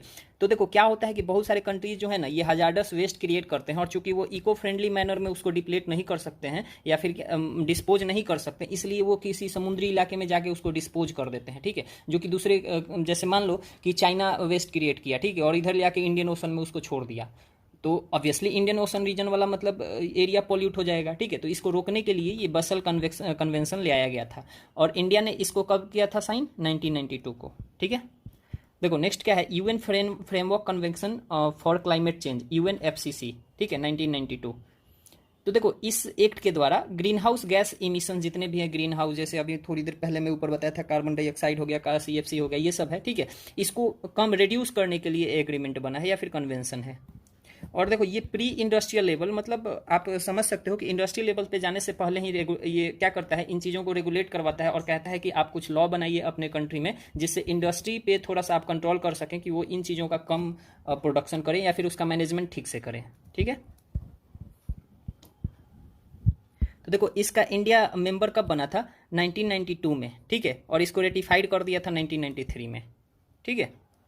और देखो शुरू में इंडिया जो था डेवलपिंग नेशन था जब 1993 के आसपास का आप समय देखोगे, ठीक है, तो उस समय इसको ज़्यादा इंडिया भाव नहीं दिया था, लेकिन जब पेरिस अग्रीमेंट ऑफ 2015 हुआ था तो इंडिया ने इस पर अपना एक कमिटमेंट बनाया था कि इसका जो भी UNFCC का क्या कर सकते हो कन्वेंशंस है उसमें ये पार्टिसिपेट करेगा और ट्राई करेगा रिड्यूस करने के लिए इमिशंस को, ठीक है। फिर देखो कन्वेंशन ऑन बायोलॉजिकल डाइवर्सिटी 1992, तो देखो ये भी एक लीगली बाइंडिंग फ्रेमवर्क है जो कि क्या करता है, बायोडाइवर्सिटी के कंजर्वेशन पे ध्यान देता है, सस्टेनेबिलिटी ले आता है बायोलॉजिकल रिसोर्सेज के यूज में, ठीक है, और क्या करता है, equitable sharing of benefits and knowledge. इस फील्ड में अगर बायोलॉजिकल डाइवर्सिटी के फील्ड में जो भी नॉलेज है, बेनिफिट्स है, तो उसको शेयर करने के लिए प्रोत्साहित करता है ये, ठीक है।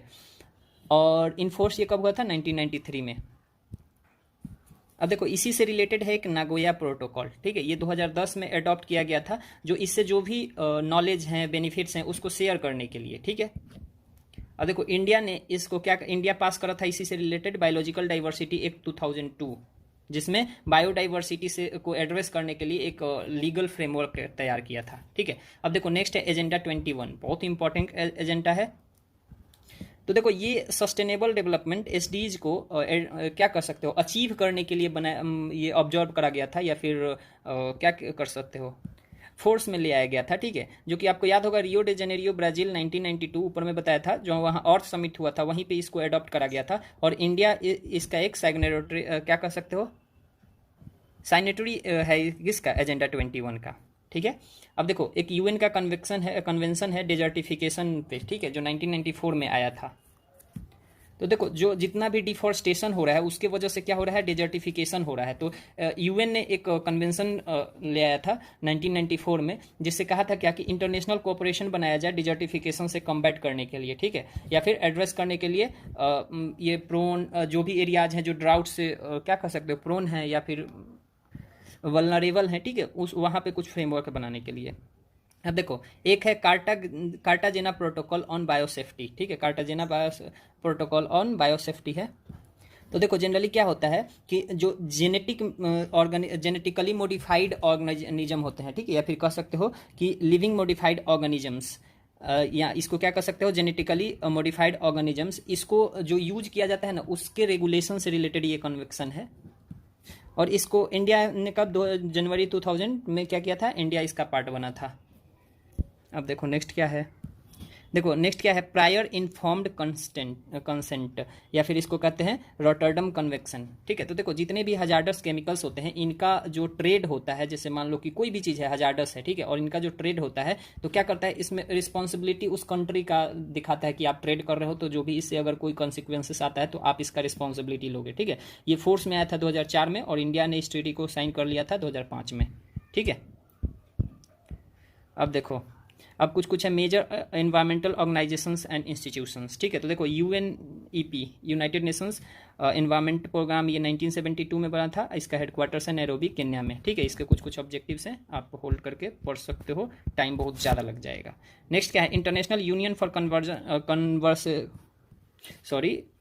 टंग ट्विस्ट हो जा रहा है, कंजर्वेशन ऑफ नेचर, ठीक है, IUCN, इसका ये कब बना था, तो 1948 में। इसका हेडक्वार्टर क्या है, ग्लैंड स्विट्जरलैंड में है, ठीक है, याद रखना, ये पूछता है। Inter governmental panel on climate change, IPCC, ये बहुत इंपॉर्टेंट है, रिसेंट में इसका रिपोर्ट निकला है, 6th रिपोर्ट आया है, ठीक है। तो इसका स्थापना कब हुआ था, 1988 में हुआ था, जेनेवा स्विट्जरलैंड में है इसका हेडक्वार्टर। वर्ल्ड मेटेरियोलॉजिकल ऑर्गेनाइजेशन कब बना था, 1950 में, जेनेवा स्विट्जरलैंड इसका हेडक्वार्टर है, ठीक है। World wide fund for nature 1961 में आया था, ग्लैंड स्विट्जरलैंड में इसका हेडक्वार्टर है। ग्रीन पीस 1971 में आया था, एम्स्टर्डम नीदरलैंड्स में इसका क्या है, हेडक्वार्टर है। वेटलैंड्स इंटरनेशनल्स, ठीक है, ये 1995 में आया था, यहाँ इसका कहाँ हेडक्वार्टर है, वेगनिंगन इसका हेडक्वार्टर है नीदरलैंड्स में, ठीक है। फिर है ग्लोबल इन्वायरमेंट फैसिलिटी, GEF, ये 1991 में बना था, वाशिंगटन DC USA में इसका हेडक्वार्टर है, ठीक है। देखो एक है ट्रैफिक नाम से एक संस्था है, जिसका 1976 में स्थापना हुआ था, कैम्ब्रिज यूनाइटेड किंगडम इसका क्या है, हेडक्वार्टर है। ग्लोबल ग्रीन ग्रोथ इंस्टीट्यूट 2010 में इसका हुआ था, सियोल साउथ कोरिया में इसका हेडक्वार्टर है, ठीक है। बायो कार्बन फंड इनिशिएटिव, क्या है, बायो कार्बन फंड इनिशिएटिव, ये 2013 में आया था, USA में इसका क्या है, हेडक्वार्टर है। आर्कटिक काउंसिल, ये 1996 में आया था, Norway secretariat rotates by annually among the members, ठीक है, नॉर्वे ही अपना इसको अपने ही मेंबर्स में क्या करते रहता है, रोटेट करते रहता है।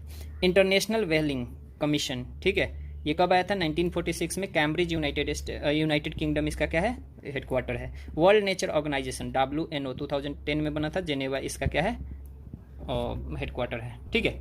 अब देखो कुछ यहाँ क्या है, कुछ कुछ इंटरनेशनल कन्वेंशन है, ठीक है, जो इन्वायरमेंटल पे बेस्ड है। तो कुछ कन्वेंशंस हैं, ट्रीटीज हैं, इनको आप जान लो। स्टॉकहेम कॉन्फ्रेंस 1972, कुछ कुछ इसके प्रोविजंस हैं।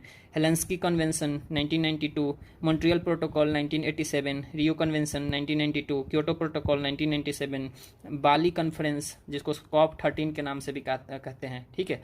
ये कॉप मतलब होता है कॉन्फ्रेंस ऑफ पार्टीज, तो ये 2007 में हुआ था। कोपेनहेगन समिट 2009 में, द कैंकम एग्रीमेंट 2010 में, डर्बन कन्वेंशन 2011 में, दोहा क्लाइमेट चेंज कॉन्फ्रेंस 2012 में, वार्सो क्लाइमेट चेंज कॉन्फ्रेंस 2013 में, ठीक है, लीमा क्लाइमेट चेंज कॉन्फ्रेंस 2014 में, पेरिस क्लाइमेट चेंज कॉन्फ्रेंस, देखो ये कॉप 21 हो गया 2015 में, मार्राकेश प्रोक्लेमेशन कब हुआ था 2016 में, कॉप 23 आ गया, आप देखो कॉप 21 से कॉप 23 आ गया, बोन जर्मनी में हुआ था 2007 में, कॉप 24 कैटोवाइस पोलैंड में हुआ था 2018 में, कॉप 25 माड्रिड स्पेन में हुआ था 2019 में, ठीक है। अब देखो कॉप 26 भी होने वाला है, कहाँ होने वाला है ये ग्लासगो, ठीक है, ग्लासगो स्कॉटलैंड में होगा 1 से 12 नवंबर 2021 तक, ठीक है। तो देखो इस चैप्टर में इतना ही था। तो इस वीडियो में इस इन्वायरमेंट के सारे क्वेश्चंस हम लोग कवर कर चुके हैं, इस सारे चैप्टर्स को भी कवर कर चुके हैं, ठीक है। अगले वीडियो को आप अपने फ्रेंड्स के साथ शेयर कर सकते हैं और चैनल को सब्सक्राइब कर लीजिए। मिलते हैं अगले वीडियो में आपसे, तब तक आप अपना ध्यान रखिए। जय हिंद।